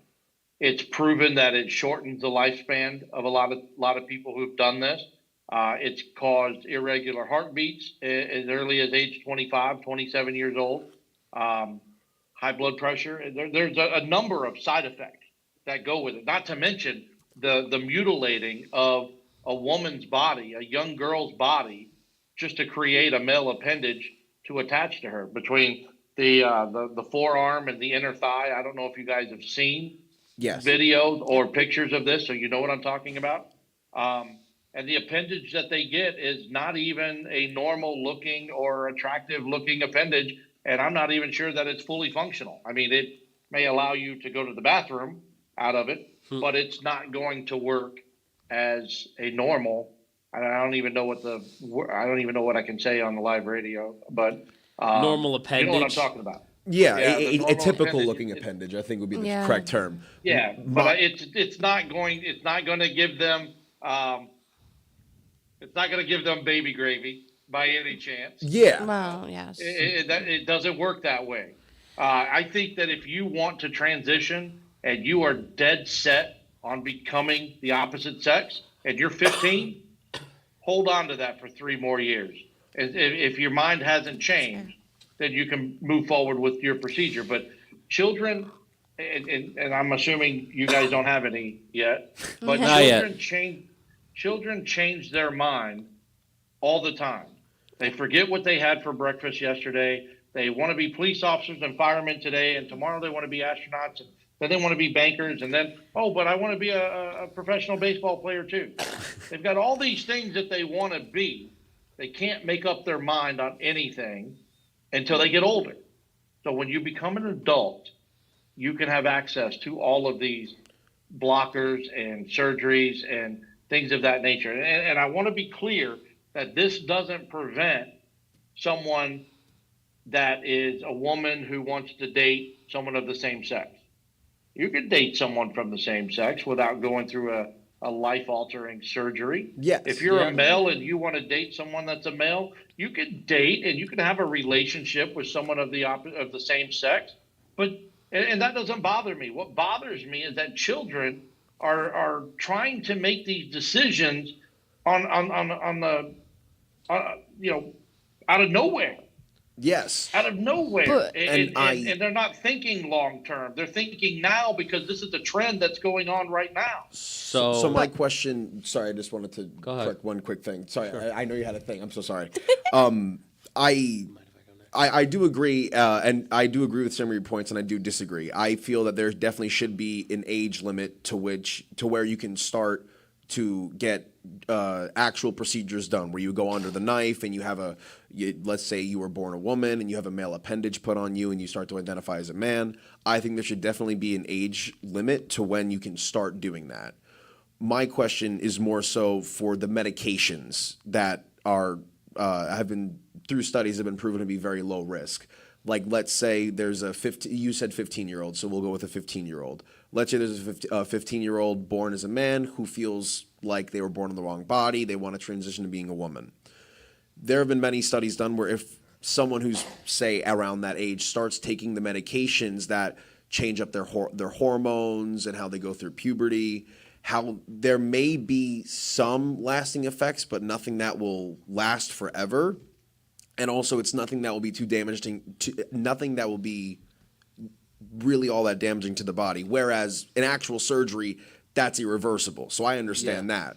But should under your presidency, would you allow children under 18 who are dead set and really feel that they are different than what they were born as? Would you stop them from taking puberty blockers? Just as you say, you wouldn't stop a 15-year-old gay man who is gay or boy who is gay from dating another kid who's gay. So like something low risk is what you're saying. Yeah, something low risk, something that's not permanent, something that just it changes up the hormones, and these are the kind of things that where if you like kids do. I was a kid recently. I still change my mind a lot. If a child changes their mind, they can go off of these medications and then transition back to their self that they were prior to starting the medications. I don't think that this goes back to, if you look at my policy page, get the government, get the CPS out of our homes. Let parents parent their children. Surgeries is my major concern. Okay. Which is very understandable. I don't want our children on operating tables going from man to woman. That's fair. Yes, I agree. They're not adults. They don't have the ability to make that decision. But and me personally, I'm against the hormone blockers. But people have to understand my personal opinion versus my political opinion are two different things. I'm entitled to have my own opinion. Yes, as everyone I myself would not allow my children to get hormone blockers. I would want them to speak to their therapist. I would want to have the dialogue and the communication, and I would want to be able to go through this with him. He's 14, so he's 4 years away from being an adult, and we can go through this process together until he gets to the age of 18. What other parents decide is best for their children when it comes to hormone blockers, that's really got to be up to the parent. It's not up to CPS or the federal government to tell you, no, you can't give your child hormone blocker if that's what you feel is in the best interest of your child. But I'm telling you, these drugs, these blockers, have got to be FDA approved, and they've got to have data that shows it's not going to shorten the life or cause any long-term effects on the child for taking them. And case in point is Big Pharma drugs us for everything. Yes. You got a headache, and you go down and you get a prescription for a migraine pill, and then you see that commercial on TV. You go, and this is what you're taking. The side effects may include diarrhea, blindness, or even death, cause of death. I'm like, oh, well, I don't want to take it because the side effects are too bad. But then the next commercial is a pill that prevents you from getting the side effects from the first pill. Yeah. And so on and so on and so on and so on. No, we got to break free from Big Pharma, and we got to start regulating Big Pharma so that we can be clear of mind and body in this country. But again, kids cannot, states will not be allowed to infiltrate a home to remove a child from the home just because the parent said no. You can wait till you're 18. The children do not belong to the state. They do not belong to the federal government. They belong to mom and dad. And if mom and dad say no, that's the end of it until mom and dad are ready. But in states like Washington State and New Mexico have passed bills that if a child says, I want to transition, 13, the state can remove the child from the home because the parent said no. The state can forcefully come in and remove the children from the home, give them the surgery that they want, coach them through rehab, and then if the parents go back through the state, through court, they can get their children back. In no way, shape, or form am I going to arm any state with the ability to remove children from the home for this reason. Now, if somebody's being abusive or neglectful, like we discussed earlier, that's a job for CPS to intervene and protect the child, the integrity of the child. Children today need to focus on being kids, swinging in that rope swing, that tire swing on the tree, playing basketball, going fishing, going hunting, learning to ride a motorcycle or a bicycle for that matter. They should not have to worry about their gender because adults are forcing the conversation in their heads. Fair enough. Kids need to develop on their own, and we need to allow them the time to discover who it is they want to be in life. And then we support that.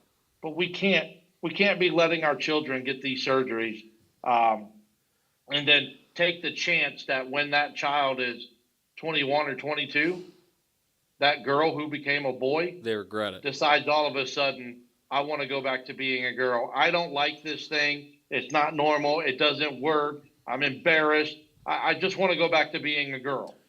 I'm sorry, you can't, because you made a decision when you were 15 and you're stuck with it for the rest of your life. So parents have to protect their children until the age of 18. And the blockers, I know this is a long answer. The blockers, again, I'm against it, but it doesn't mean that other parents would find a beneficial use at a specific age. Maybe a 10-year-old comes up to dad and says, hey, Dad, I want to take a puberty blocker because I want to become a girl. And dad says, let's compromise and talk about this when you're 15. Give me 5 more years and see if you feel the same.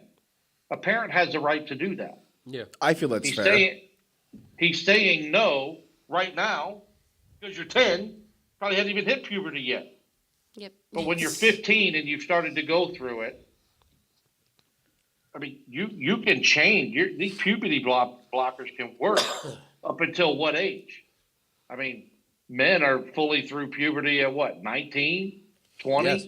Some kids can't even grow a beard until they're 15, 18, 19, 20 years old. Yeah, it took me a Yeah. while. So I think there's time that these kids can talk to their parents and parents and children can not that they need help, but let's go talk to someone as a family. Let's find out if this is who you really are. If you want to make a big boy decision or a big girl decision, we have to go talk to adults to find out how legit, how serious you are about this. Yeah. Yeah. And I think if you get the help and the parent decides the blocker is safe and healthy for their child, that's on the parent. That's not on the federal government, if that answers your question. I do agree that the surgery is not good for the children. I believe that, like I said, that there should be a cap for that.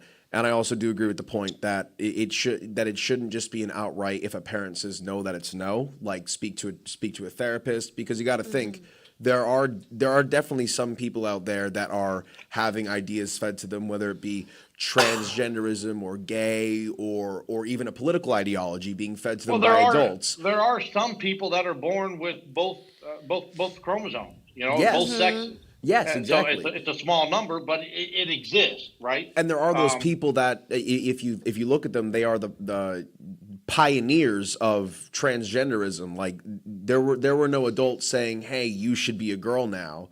There were some people like Caitlyn Jenner who just for the longest time was just the way that they were, and then they were just the way. There are people who are born and they just for the entire life feel that they're just in the wrong body. So I feel that this is nothing new, though. This has been around for decades. yes, I mean, let's look back at Ace Ventura, Pet Detective. Remember the lieutenant? She was a I man. love that movie. She was a man at the end of the movie, and he figured it out, right? Yep. You got Mrs. Doubtfire, a man dressing as a woman to see his children. Yeah. Good old Robin Williams. This has been around. Even Prince, when he used to sing, he would have his face one way would be a man, and he would turn and sing as a woman on the other side, have half a dress on or whatever. This behavior has been around for a long time. It's just now it's exploding. yes, And I want to know why. I want to know why a drag queen feels it's necessary to have an audience of children. Now, do I think that the drag queen is entertaining? It is.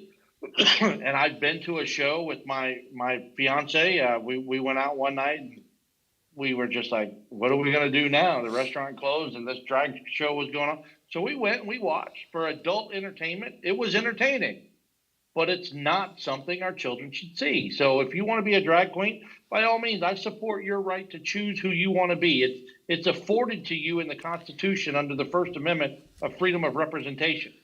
Represent yourself how you want to represent yourself, but not in front of our children. You don't need an audience of children to read a book. If you want to read Curious George, put on a suit and go sit in front of the children and read the book to them. You don't have to have breasts and a bra and a dress and makeup and a wig and talk with a man's voice. All you're doing is confusing these kids.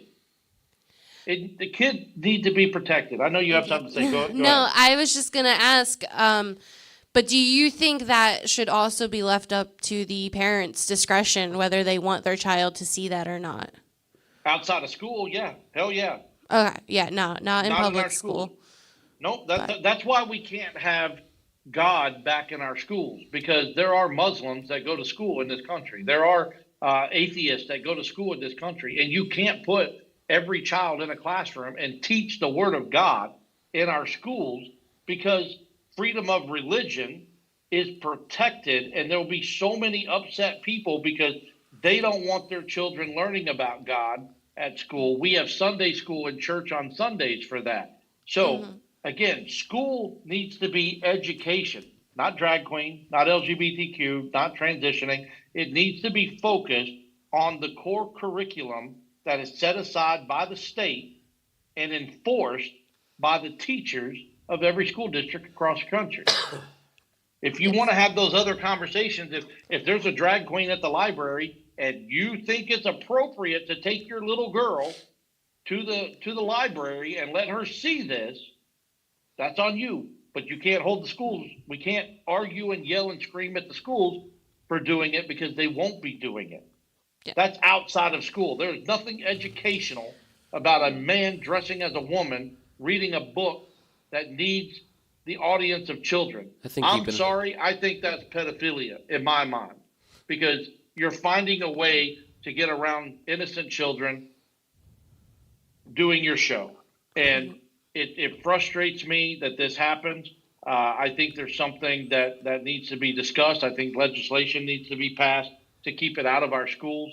But again, if it's happening in a public park or a library, and the parent thinks it's okay for their children to see this behavior, it's on them to take them somewhere to see it, not drop them off at school and the kids are forced to watch it. I think that makes sense, because Yes. some people are genuinely uncomfortable with Yeah. that. So Yeah, no, I fully agree that, extracurriculars such as not even just limited to drag shows, but like you don't see women dressed up as men in a drag king kind of way. Not You don't in a see drag way. I mean, you don't see those in a school. You don't way see or the other. you don't see because a woman could have short hair and wear a pantsuit and be tomboyish, right? Yes. And we don't think anything of it because she's wearing makeup and you see the form of her body or whatever.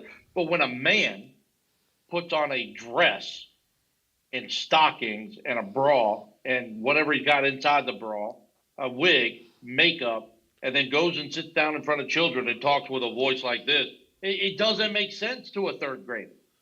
They think it's a woman until they talk, and then they find out it's a man dressed up like Halloween. It's like, no, we need to keep that nonsense away from school, because every minute that they teach that could be going to teaching our kids how to write their name on a piece of paper in cursive.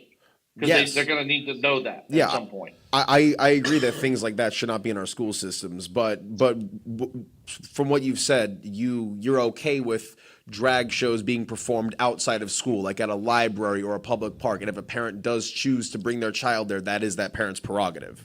Yeah, that's freedom of representation. That's at a public building or a public space, as long as it's not violating any laws and gets out of hand. There's nothing the government can do about that. I But agree. Schools should stay. we can control what happens at our schools. Yes, We can. I agree. Schools should just stay purely educational. I think just like how we shouldn't have, drag shows at a school. It's the same as, we don't let kids watch movies all day. Maybe if there's an assembly or if there's a teacher out, then there's a special day, or we watch Finding Nemo in science.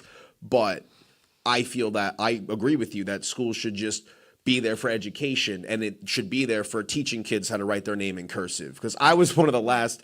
My youngest, I'm the oldest of four. Like I said, the youngest is 12, and I'm 20. The other three, actually, sorry, the one that just graduated high school learned this, but the youngest two did not learn how to write their names in cursive. I did, and the second oldest did. I did.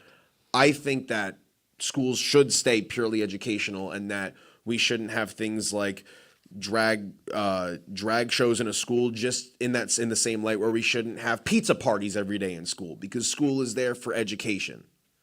Right. And every once in a while, you get a, bring your dad to school day, or, bring, show and tell or something like that, and kids bring something in.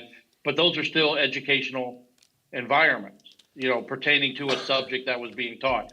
I just don't see the value of having a man dressed as a woman sitting in a classroom reading a book. And some of the books that they're reading to these children are absolutely out of line. Yes. Absolutely out of line. I've seen some of these books here in Michigan that are being read in some of these classrooms down in Dearborn. And, the person reading will come up and their car will be out in the parking lot, and there'll be like little pink dildos on the dash or handcuffs hanging from the mirror. And it's just like, this is a lifestyle for this person. And now they're at our school with our children, where our children are innocent and supposed to be learning. No, absolutely not. This has got to stop. I fully agree that there should not be cars in the school parking lot with dildos and pink fuzzy handcuffs on the dashboard. I can blanket agree with that. I can blanket agree with that. But here's my question for you. So you say there's a bring dad into work day, or even the example I set, like even a pizza party in school. So let's say we're not having, drag shows in school every day, but what if there was just one time, just a school decided one time out of the entire school year they wanted to have a small drag story time as an assembly, just as educational to the students that, yes, there are some people that have certain lifestyles that, sway away from the norm and typicalness of society, but there are people like that exist. And if Can't you show up with pink fuzzy handcuffs, though. You What can't show up with pink about- pussy handcuffs. You can't have what dildos about, everywhere. I agree. The idea of a permission slip, giving the power in the parent's hands to say, yes, I want my child to see this. No, I don't want my child to see this. There's an assembly. Let's say, for example, a school decides to do an assembly. They send home a permission slip. Are you okay with your kid seeing this? If you say no, then the kid goes to another area in the school, and all those kids are watching a movie or doing something. But the kids whose parents said, yes, this is perfectly okay, then sure. And again, it's not an everyday at school thing. It's if a school decides to hold an assembly for equality, or for showing, hey, look, there are people in this world that aren't like you and me, and let's see what those kinds of people are, so that you understand and become more well versed and cultured in what this world has to offer. But here's the I'm sorry. I was just going to make the point of the only time that I find that would probably be more acceptable would be middle school to high school, because before the age of 12, you're usually not very aware of what abstract thought is. Everything is very concrete, like black is black, white is white, gray is gray. Yes. There's no in between. I took a general psych class this course. I read that a few months ago. I know exactly what you're talking about. I don't think it's appropriate.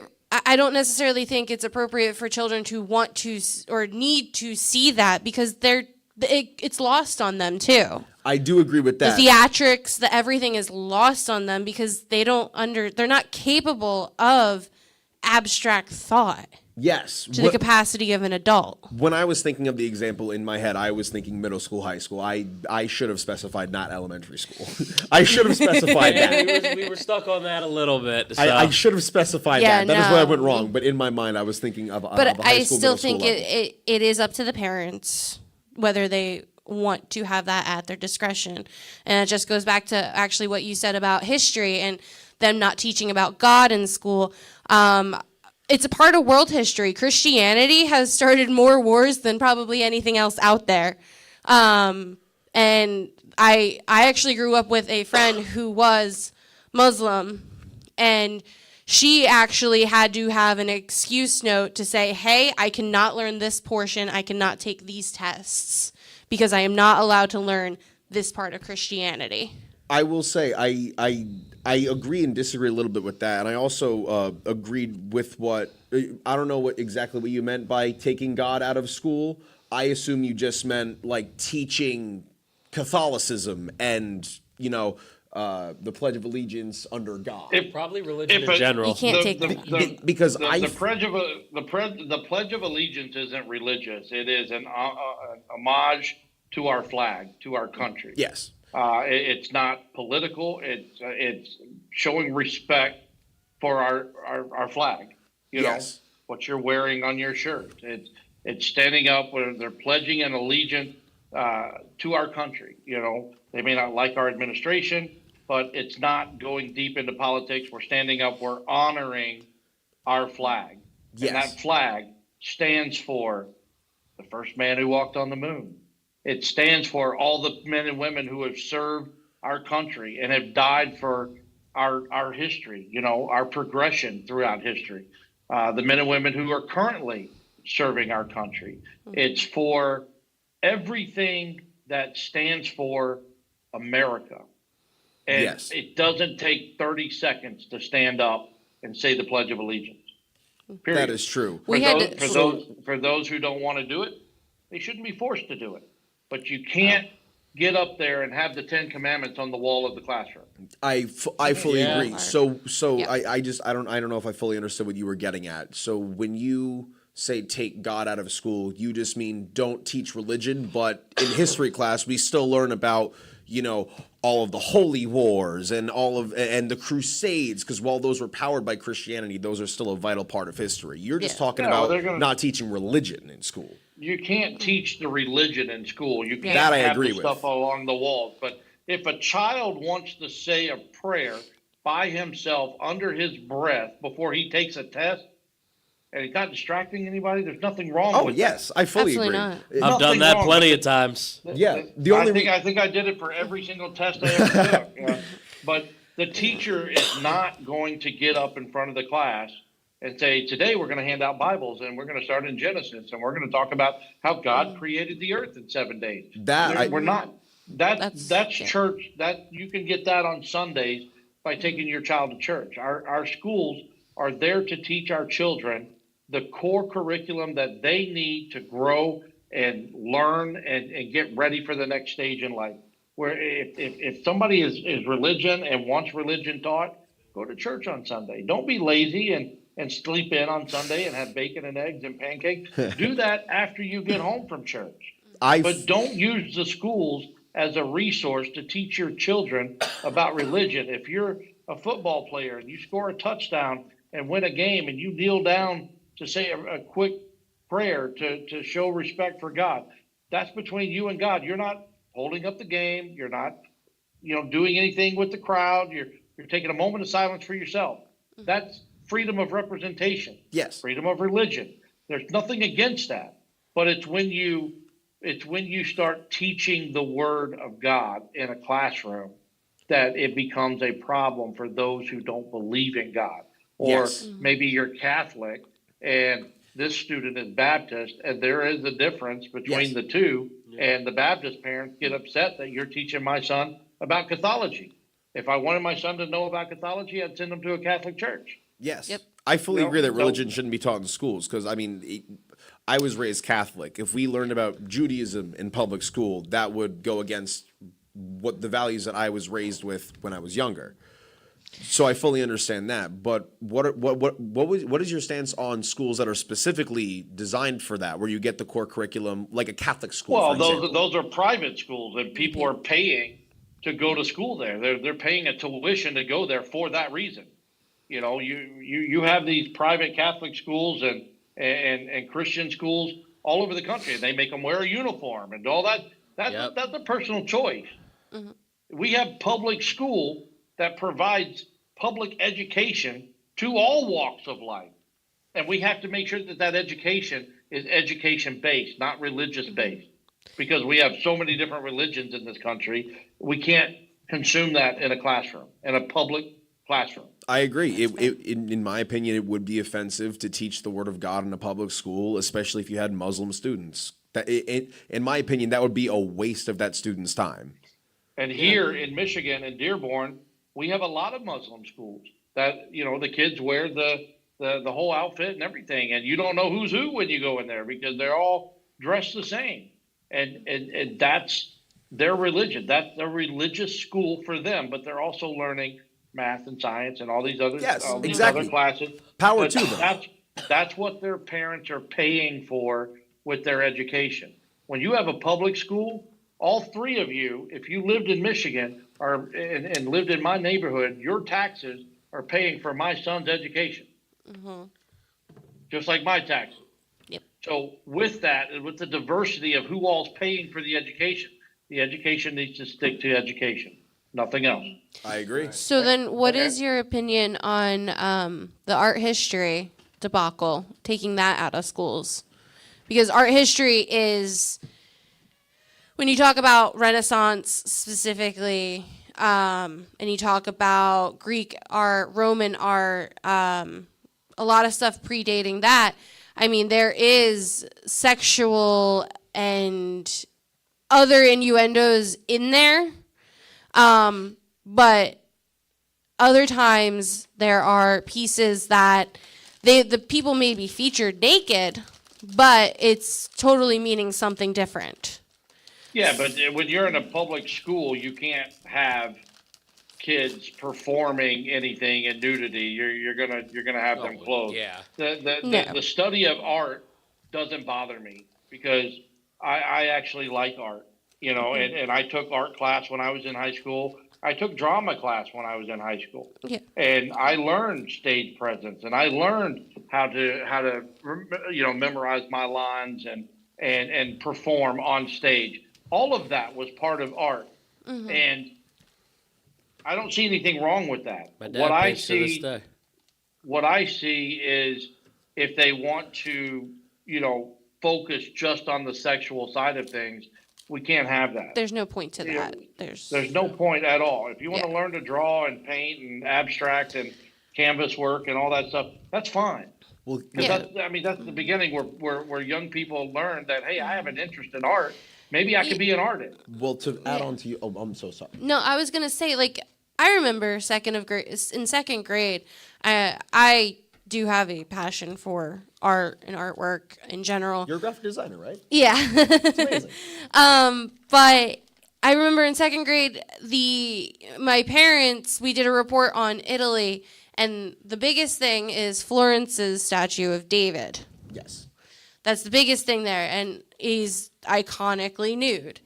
And it caused an uproar. I believe it was in Florida, I want to say. Sounds about right. Somewhere around there. Project on Because, no, because the statue of David was nude. So That was the problem, but it wasn't, the focus, when I remember learning about it, the focus wasn't on that. The statue of David is Florence's homage to Rome, saying, F you, we are David, and you are the Goliaths, but we are going to come for you. yes. And that is the true meaning behind it. But why are they taking it out if that's the actual meaning, not so much the actual presence of it? To build on, I think they're just trying to sensitize it a little bit. That's fair. I think at one point they put pants on the Sistine Chapel. really, No, to build off of that, my question for you is when it comes to art history, because there was the whole Renaissance period. We learn about that in schools. That statue of David is very important, even though there is a penis in it. But you also got to think Michelangelo. He drew breasts. He painted breasts. He painted penises. But that is still a part of our world history. So, in your opinion, do you think that students should be taught in their history class the proper art history without the censorship of getting rid of nudity? Because nudity is a natural human thing, and I don't think it should be shied away from. No, it is, and these are courses that should be taught from ninth grade up. I I agree can with that. agree with that. Yes. I They're can not fully get behind courses that. immature sixth and seventh graders or fifth No. and sixth graders would study. I mean, these would be freshmen to high school classes where they can understand and appreciate the artwork. But again, I don't know that that's a government issue either right now. I don't know that is there a lot of people standing up trying to pull art from There were, yeah. there were a lot of people who were upset with specifically the statue of David just because there's a penis in there, and I fully agree that that should not be shown to elementary school students. And But that's not where the focus should be either. Exactly. The focus isn't the fact. The focus shouldn't be the fact. The focus should not be the fact that there is a penis in the artwork. I think the focus should be the history behind the artwork. And yes, part of that history is there is a penis on David. You know what I mean? And I also agree that it should be. But that in a high goes back school- to the Grecian the Grecian perfect form. Yes. In general, that was a style for the Renaissance because they copied a lot of that art. Yes. But there's no reason to add a meaning behind it and demonize it for no reason. I agree, and I also agree that it should be taught in high school and above. Because if you give a middle schooler a textbook that has a penis in it, they're going to be like, that's game over. they're not going to learn a single thing. They're going to go, ha ha ha! Look at that willy whacker right there. If I was in middle school, that's what I would do. Then they're going to draw one right next to it like an idiot. And they would draw a big one because in the Grecian period, one thing that they did is with all those It'll be in statues. Sharpie too. Yes, they made them all small because actually the reason why they made them small. This is just some nerdy history stuff for you. Is because back then they believed that the smaller it was, the more intelligent you were because that's more blood that was going to your brain rather than down there. Yep. That is true. And that is a crucial part of history. Yeah. No, it is. And like we were discussing earlier, I don't want to take away our history in our schools. Our kids need to know where we came from and how we got to where we are. I agree. And, but the other topics we discussed earlier, I think those need to be left out of our school. Those conversations can be left at home, can be had at home. Yes. And if you got parents that don't want to have that conversation with you, then you can go see your guidance counselor and we can get you set up with a mental health therapist that you can go and talk to outside of the school. But these aren't things that were ever an issue in school in the 70s, 80s, 90s. Yes. It became prevalent after the turn of the century. 2005, 2010, people started getting more emotional. The younger people were all about expressing yourself and talking and dealing with your feelings and getting it out in the open and everything. And that's what cultivated where we are now today. Yes. I'm a backbone guy. I don't talk about my feelings all the time. I stand up, I go to work, I do my job, I take care of my family, and I'm not going to complain about it. And I plan on being a president for the people that doesn't make excuses, one that stands up and says, these are the problems, and here's the solution. Let's vote on them and figure out which ones the people want us to put in place, because that's how government should work. Yes. The people should be involved in the process. And right now, the people are not involved in the process. The only thing that we are involved in is we are all struggling based on the decisions that are made by our elected officials in Washington. So we need to make better decisions in Washington.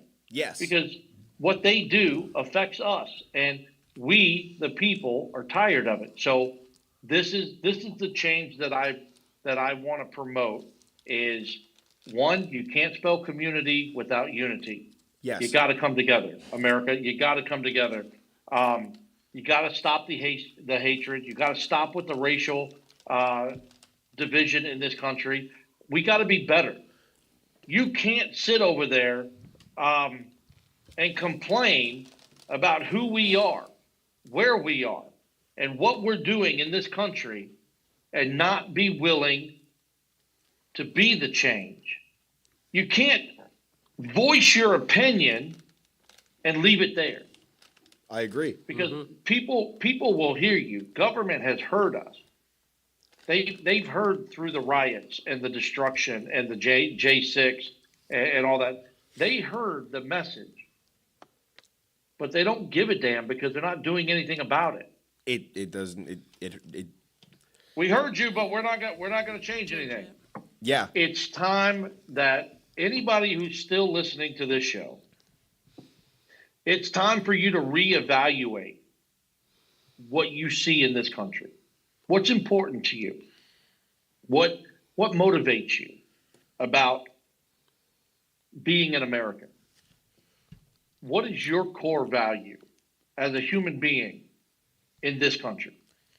And if you are honestly on the right path, as a lot of patriots that say, I love this country.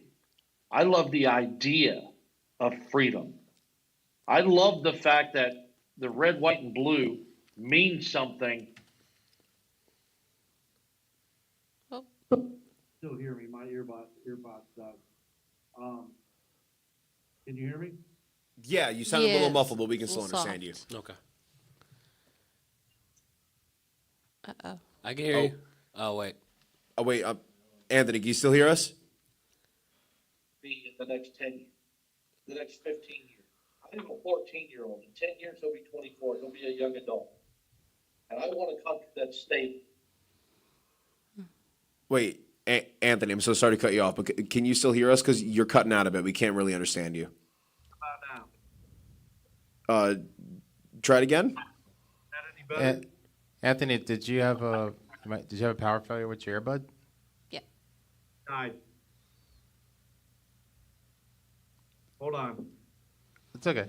Oh, you took it out. Oh, you took out your earbud. Died. Oh, okay. Go back to your regular mic. Can you hear me? One more time. How about now?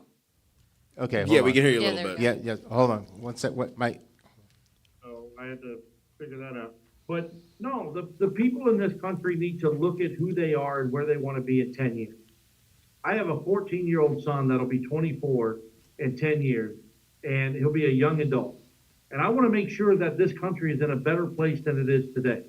And the only way that we can do that for our children, the only way that we can protect our kids, the only way that we can protect our schools, the only way that we can secure our borders and make America an independent America, which is the right that we earned in 1776 when we won our independence. We want to get back to that. Now's the time that we stand up and do something about it. You don't look at Joe Biden. You don't look at an angry Donald Trump. You don't look at a Mike Pence, who was part of the J6 issue. You got Nikki Haley, who, governor of South Carolina, I don't really think she's done anything outside of that. Mike Pence, we did Mike Pence. Tim Scott, come out of nowhere. Vivek is an entrepreneur, which follows the protocol of Donald Trump, who was a very wealthy businessman and got the economy in a good position. But everything he did then, the Democrats are undoing now and causing havoc in this country. So we have to change the way we vote. We have to look into the candidates more. We have to prepare for tomorrow, for our success for tomorrow, because right now we're a dying nation. We're the laughing stock of the world. We have 176 nations that are immigrating into our country illegally, and we do nothing about it. We have legal crime all over this country. You can rob a store. As long as it's less than $1,000, you're not going to jail. If you live in Illinois, you can commit second-degree murder and you're in jail because of the cash bond suit. If you are on house arrest and you leave, the government can't even start looking for you until 76 hours after you violated your house arrest territory. 76 hours on foot, I could be in Canada. This country has lost its ever-loving mind. And it's the woke ideology that is going around. Everybody that this is okay, that's okay. It's not. Somebody's got to stand up with common sense to tell these people what you're doing is not okay. Law and order in this country has got to be restored. We have got to make sure that you three and everyone else in this country has the freedom to go out and about in their society and they're safe while they do it. I live 5 minutes from Flint, Michigan, one of the most dangerous cities in the country. Yeah. And be that way. You know what? They have 83 police officers to cover 100,000 people. Wow. On any given day, Flint, Michigan will have 6, maybe 8 patrol cars for the city on the road. 6 or 8. That's all they got. That's laughable. All of them. So people get away with murder in this country. People get away with theft. People get away with pretty much anything. Rape. It's sad. Yeah. I agree. Hands wrapped around the problem. It's going to continue to get worse. And the people need to stand up and understand that it wasn't like this 4 or 5 years ago. It's like this now because of who we have in office. And we're going to need someone that's got balls to stand up and take this country by storm to fix it. I don't know who all's listening, but I am not afraid to represent the American people. I have an opportunity to be on stage with Donald Trump, Tim Scott, Ron DeSantis, Nikki Haley, and Vivek in November in Texas. I'm going to be in your studio in 3.5 weeks. Yeah. So watching, if you want to come and say hello and shake my hand and talk to me and ask me personal questions, please come by Hamilton radio station. I can meet you there. If you live anywhere near Kentucky, I will be in Elizabethtown, Kentucky on September 15th, 16th, and 17th. I will be the head Harley in a motorcycle rally for 22 a day veteran soldiers who are the 22 suicides a day. If you're in that area, come out and ride with us. You can drive your car, your truck, your van, doesn't matter. Just come be a part of the event.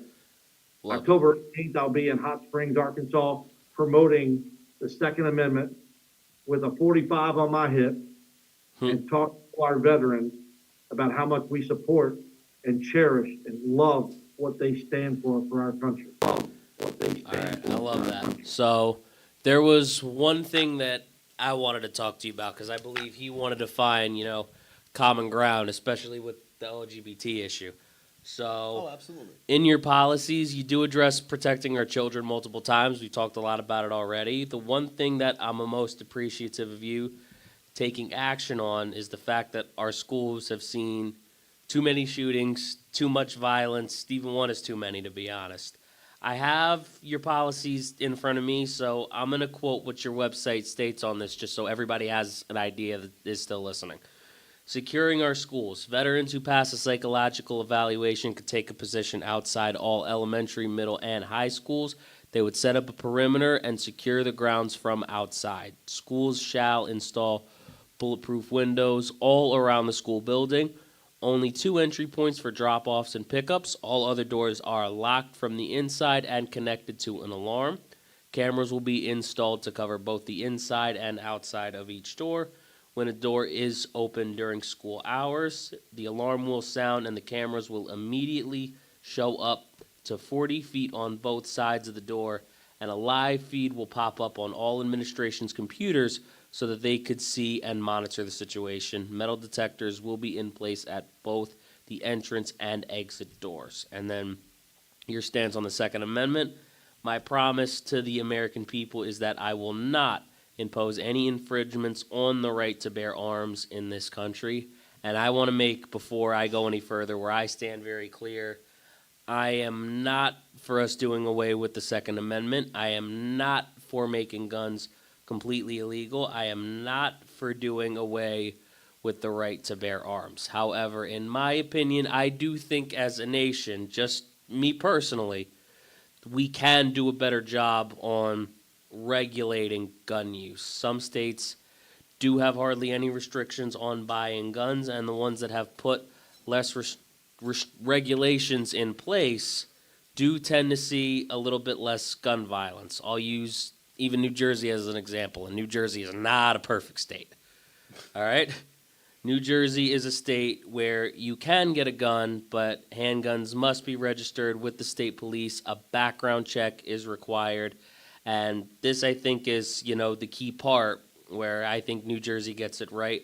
You must pass a firearms safety course before purchasing a gun. I don't see anything wrong with that. And I believe it also says the gun has to contain 15 rounds or less. Massachusetts is another example of a state with strict gun laws. You need a permit, gun training, a background check, and you also need to go through your local police department in that state. If anybody wants to look up gun laws for different states before I ask any questions, I would recommend going to that state's website. That, in most cases, if not all of them, is the best place you can go to if you want to know. There's plenty of articles you can look up that will have general information, but your best bet, in my opinion, is without a doubt to me the state's websites. My question to you is, I know you want to protect our schools, and I know you want people to be able to keep their guns, and both of those I'm not against. But are there any nationwide restrictions on guns, and if not, do you have any plans to protect the people outside of the schools, like malls, shopping centers, etc.? Obviously, schools and our children have to come first, but do you also have any plans to protect the general public from gun violence, and do you have any nationwide restrictions that you think can help, that you would have in mind, where you don't have to take guns away? I have no nationwide. Yeah, hold that thought for 1 second. Ruben's coming back. Yeah, sorry, the audio when incoming was sounding a little weird, robotic.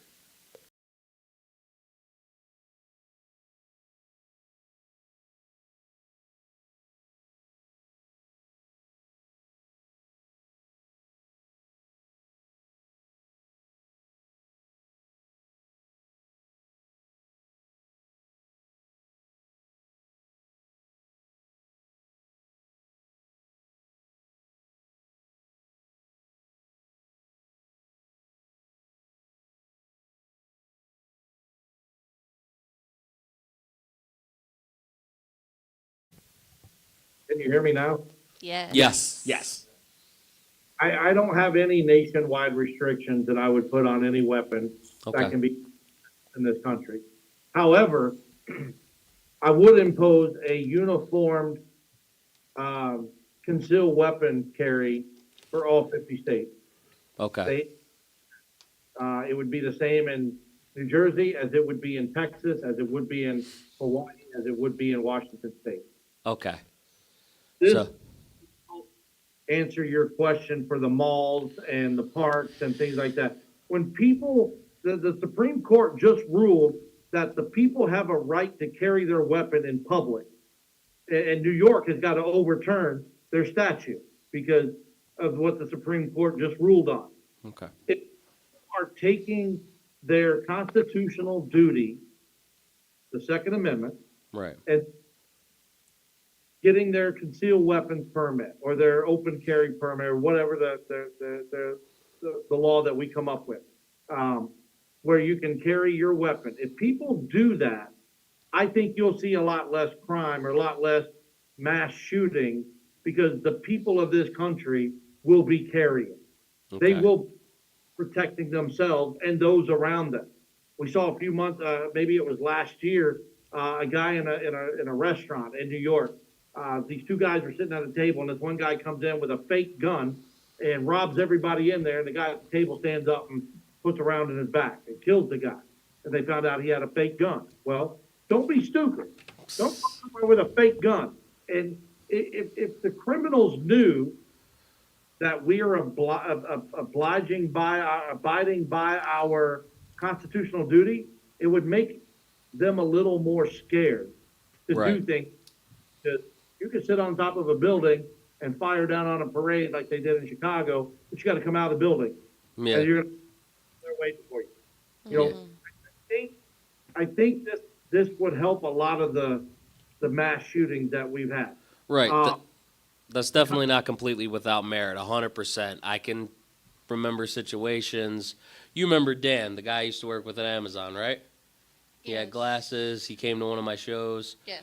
So he actually told me about a situation where he was in, where he used to work at this deli, right? And this guy came in, tried to rob the deli, and luckily he had something on him where he could kind of hold this guy up as well. So there was little bit of a standoff there, and he was able to talk to the guy, have him put his gun down, have him walk out of the store. So I definitely don't think that's completely without merit. Definitely something that would have to be put to the test, and something that I wouldn't mind giving a try. I just believe there needs to be action as far as gun laws and gun control goes, or a uniform gun law, or I think there needs to be action. So I know I interrupted you. I apologize. Go on with what you said. You're fine. I think before you can purchase a weapon, you need to have a weapons education or safety training course in all states, so that you are familiarized with the weapon you want to purchase. You have the safety course. You take the certificate down to the shop. You show them your certificate. They run your background, and everything comes back. You can purchase your weapon, and you can leave the store. But you've already taken the necessary steps before weapon. I like that. We've been talking about that within our campaign. The other thing was a lot of people bring up, well, what about background checks for mental health? We got to nip that in the butt, because HIPAA protects every single one of us from having our medical records just distributed to anybody that asks for our records. So we can't go diving into people's backgrounds as far as their medical records. But yes, we can go after, a normal background to see if you're a felon or not. If you're a felon and you've been convicted of a hate crime or a violent crime against another person, you're not going to get your Second Amendment right back. At least not right now. I mean, people have asked me, well, what if I went through probation for 10 years after I was released from jail? Why do I have to carry that title for the rest of my life? Think about that before you commit the crime. Right. Does the also be a forgiveness period. If they served 15 years in prison and they came out and they were on parole for another 10 years and they no violations, should we have that conversation about removing that felon from the back of their name? Should we allow the right to vote, the right, all the other constitutional rights that they have, except for possibly owning a weapon?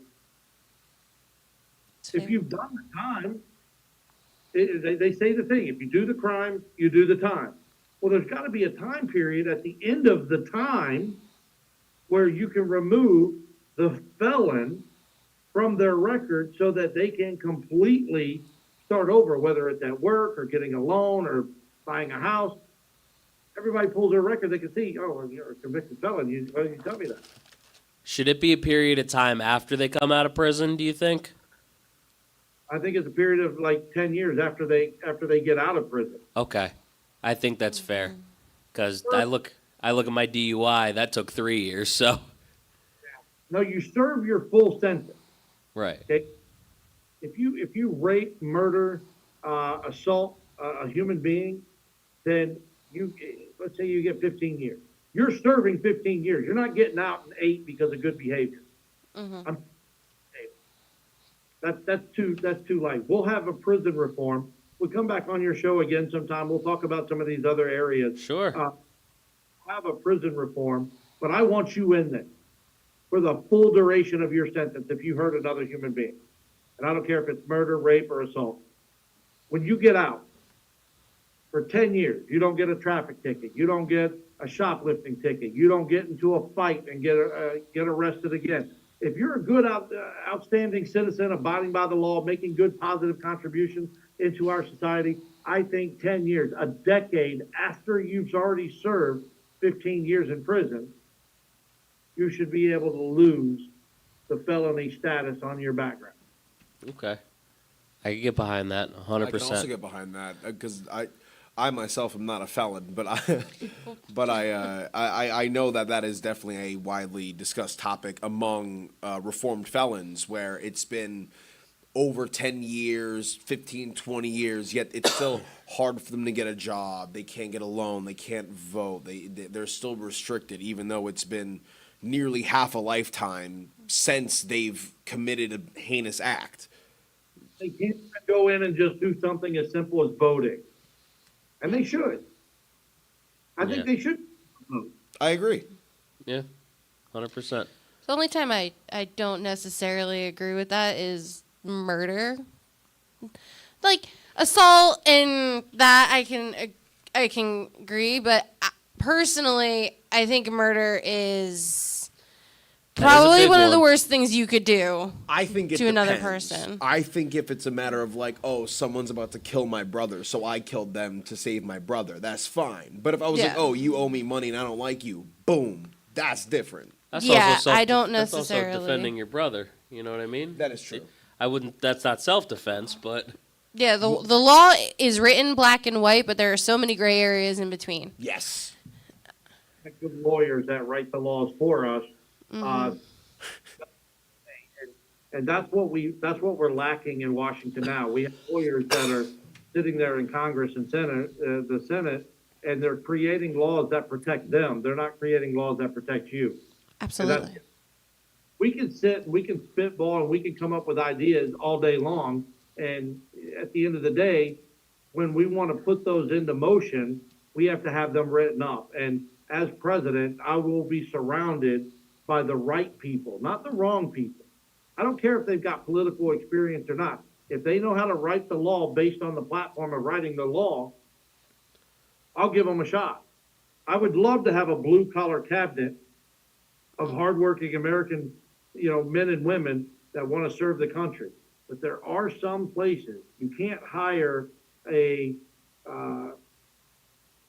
concrete guy to write your new laws.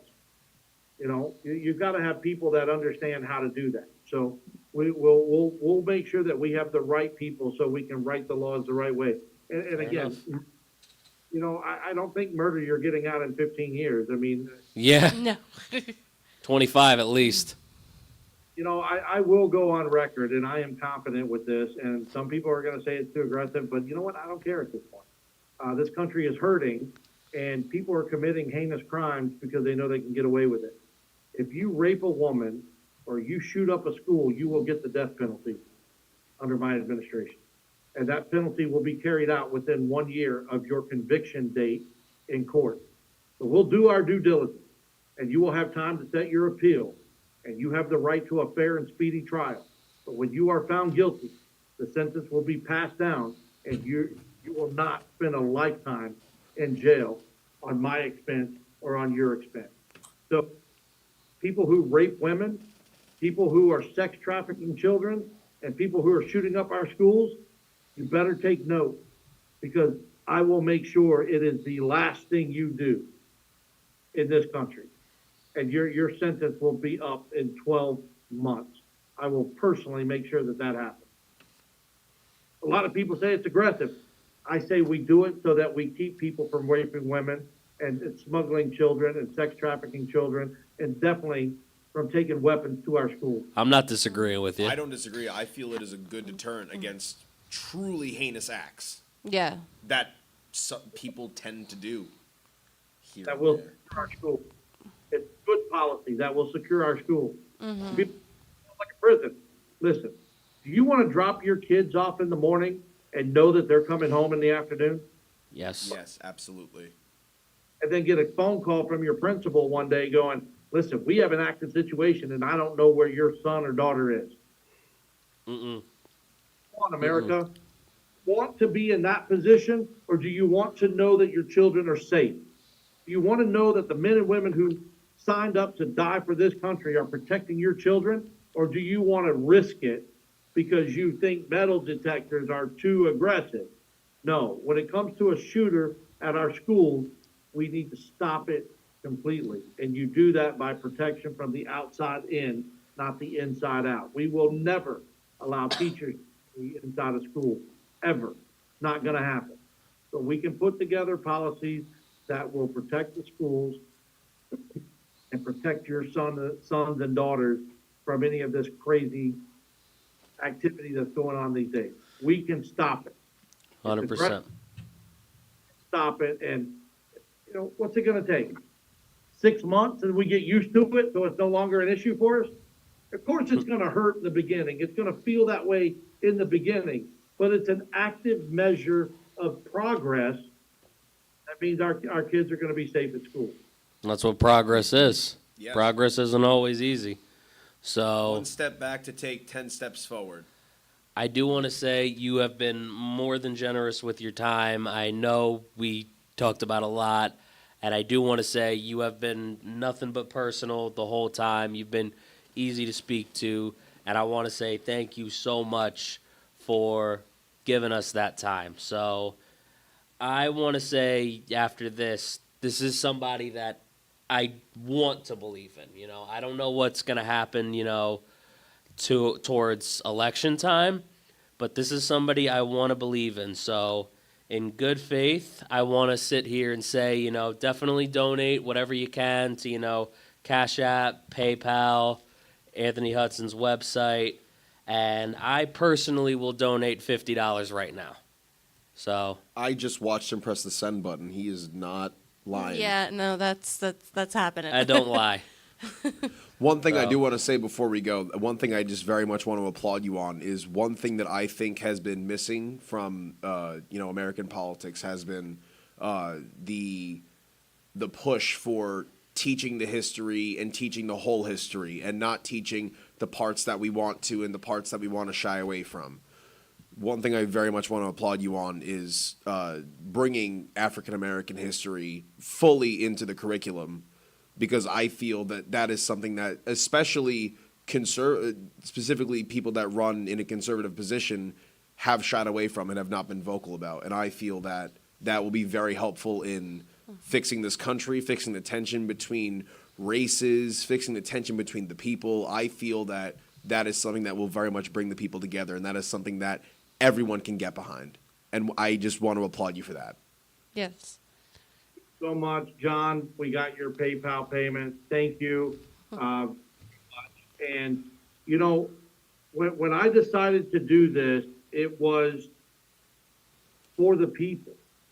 You know, I've got a hoodie that we sell. We have merchandise on our website, and it says "From the people, for the people," and that takes heart to me, because I'm no different than anybody listening to this show. All right, I don't even like wearing this shirt because it buttons down. Oh man, I would be struggling if I were you. I gotta tell Yeah. you, I'm in a tank top and a bathing suit. I'm an American flag. Sometimes I struggle just in socks because when I get out of the water, my feet are wet. I don't like how that feels. Rarely ever wear a suit. I've told the American people that if you'll put me in office, I won't take a vacation for the 4 years of my first term, and if you reelect me, I won't take a vacation until I'm out of office at the end of 8 years. There's too much work that needs to be done for our sitting on a beach or traveling to some remote location, living the life, enjoying vacation while people are hungry in this country, while people are struggling and losing their jobs and to live. Until this country is healed, I will work for the American people. Give me 8 years. But right now, give me 4. Let's get started. And then we'll continue on for the final 4 after that. It's got to start somewhere. And if you believe in the American people like I do, then help us stay on the road. Help us get across the country so that we can meet as many of you as we possibly can. Website is anthonyhudson2k24.com. We have a shop where you can buy merchandise. We have hats, T-shirts. Well, there's one of my hats right there. That's what they look like. That whole picture is me looking up at that eagle, so it's kind of cool. But Staring them down. I applaud the Just message. I really do. Yes. beer koozies, bumper stickers, car magnets, refrigerator magnets, hoodie, different colored T-shirts. You know, it's not Donald Trump stuff because I'm not Donald Trump. Okay? Yeah. I don't have Donald Trump's money. I don't have Joe Biden's money. I'm not even going to take one corporate sponsorship in my campaign. I will go out and say that I did have one big sponsorship come in. They offered me $500,000 cash, a private jet to fly across the country whenever I needed to, and they were going to give me a brand new electric vehicle. And I asked them, I had CEO of this company. I said, what do you want in return? And they said, we want you to push our electric vehicle agenda when you rally. And I said, no, thank you. Have a great day. I turned down $500,000 and a corporate jet and a brand new truck donated to me with a gas card for all my travel because I do not believe in forcing the American people to go one way or the other. Electric vehicle. I'm not going to put that on you. I swear, every politician needs a jacket that you can see who they're sponsored by, so you know where their informed decisions are coming from. And I will stand up to Vanguard and BlackRock and tell them I don't need your money to run this country. In fact, you might want to turn around and walk away while you can, because those are the corporations that I will be heavily taxing so that we can take some of the burden off the American people. Those are the ones that need it. Yeah. Yeah. Well, all the Larry Finks of the world, they're the ones who need the taxing. All right. But that, that they can do it. So if you guys, anybody listening, if you want to make a contribution, we'll take $1, $2, $3, whatever you can afford that doesn't set you back. I don't want you to take money away from your groceries or your gas or your mortgage or your electric bill to send to me. I don't want it if things are that tight. But if you can spare $1, the cost of a lottery ticket, if you decide that you're not going to get Starbucks tomorrow, so you can save $6 and send to us to help us stay on the road, we will appreciate that. And if you have absolutely nothing to give but a prayer, we will take that too, because this is an uphill battle. It's a long way to go, but I believe in God. I believe in my country. I believe in my family. And I believe that together we are unstoppable. And if you want a better America, a safe America, a future for your kids and your grandkids, then give me an opportunity. I've been working for somebody my whole life. Let me go to work for you and be the change that you demand. All right. But once again, thank you for your time so much. I know you've given a lot of it. I'm sure Ruben wants to get to sleep. I got to hit a train. Yeah, that too. But everybody, this has been Hot Tag Takes. Presidential candidate Anthony Hudson has been with us for the last 3 hours. Very, very happy to have him on. Would definitely love to have him back. I know he talked about, coming back on and talking about some of the other issues. I would love to make it happen. So I would also love to have you back. This was a phenomenal conversation, and honestly, you got my vote. All right. I have to make 'em appreciate blush. all the ideas and the best of both worlds coming in, and this being a civil conversation without mudslinging and this and that. And I made a promise. pray that we can get you where we need to go, because this country needs to work for the people, and it's people first. It does, and I applaud that message wholeheartedly. Got to make the American people the priority in this country, and that's a must-have. And we're not always going to agree on everything. You will never agree with any presidential candidate 100%. But Absolutely. Yeah. No way. 70%, that's someone to start looking into, but you'll never agree 100%. And with me, I'm always allowing people to put compromise on the table. Ask your questions. I'll give you an answer. If you disagree, let's see where we could meet in the middle, like earlier with the blockers. I don't like them. I won't push them. I won't make the government tell you can't give them to your children if you think it's best. But I highly encourage everyone to do their research before they give their children any medications. But the surgeries won't happen until after 18. And I think we all agree on that one. Mm-hmm. So that's the compromise. That's how we get things done. Sometimes you just got to get in a room, shut the door, and say, listen, nobody's leaving until we compromise and figure this out. And as an independent presidential candidate, that allows me to do just that with both the Republicans and the Democrats. So I look forward to coming back and doing another show with you guys. If you can come up when I'm in town in 3.5 weeks, I'd love to meet you in person. I do, 100%. This has been Hot Tag Takes one more time. Hamilton Radio. Anthony Hudson here on the show. He'll be back. Have a great night. Thank you so much. Have a good one. This has been a long day.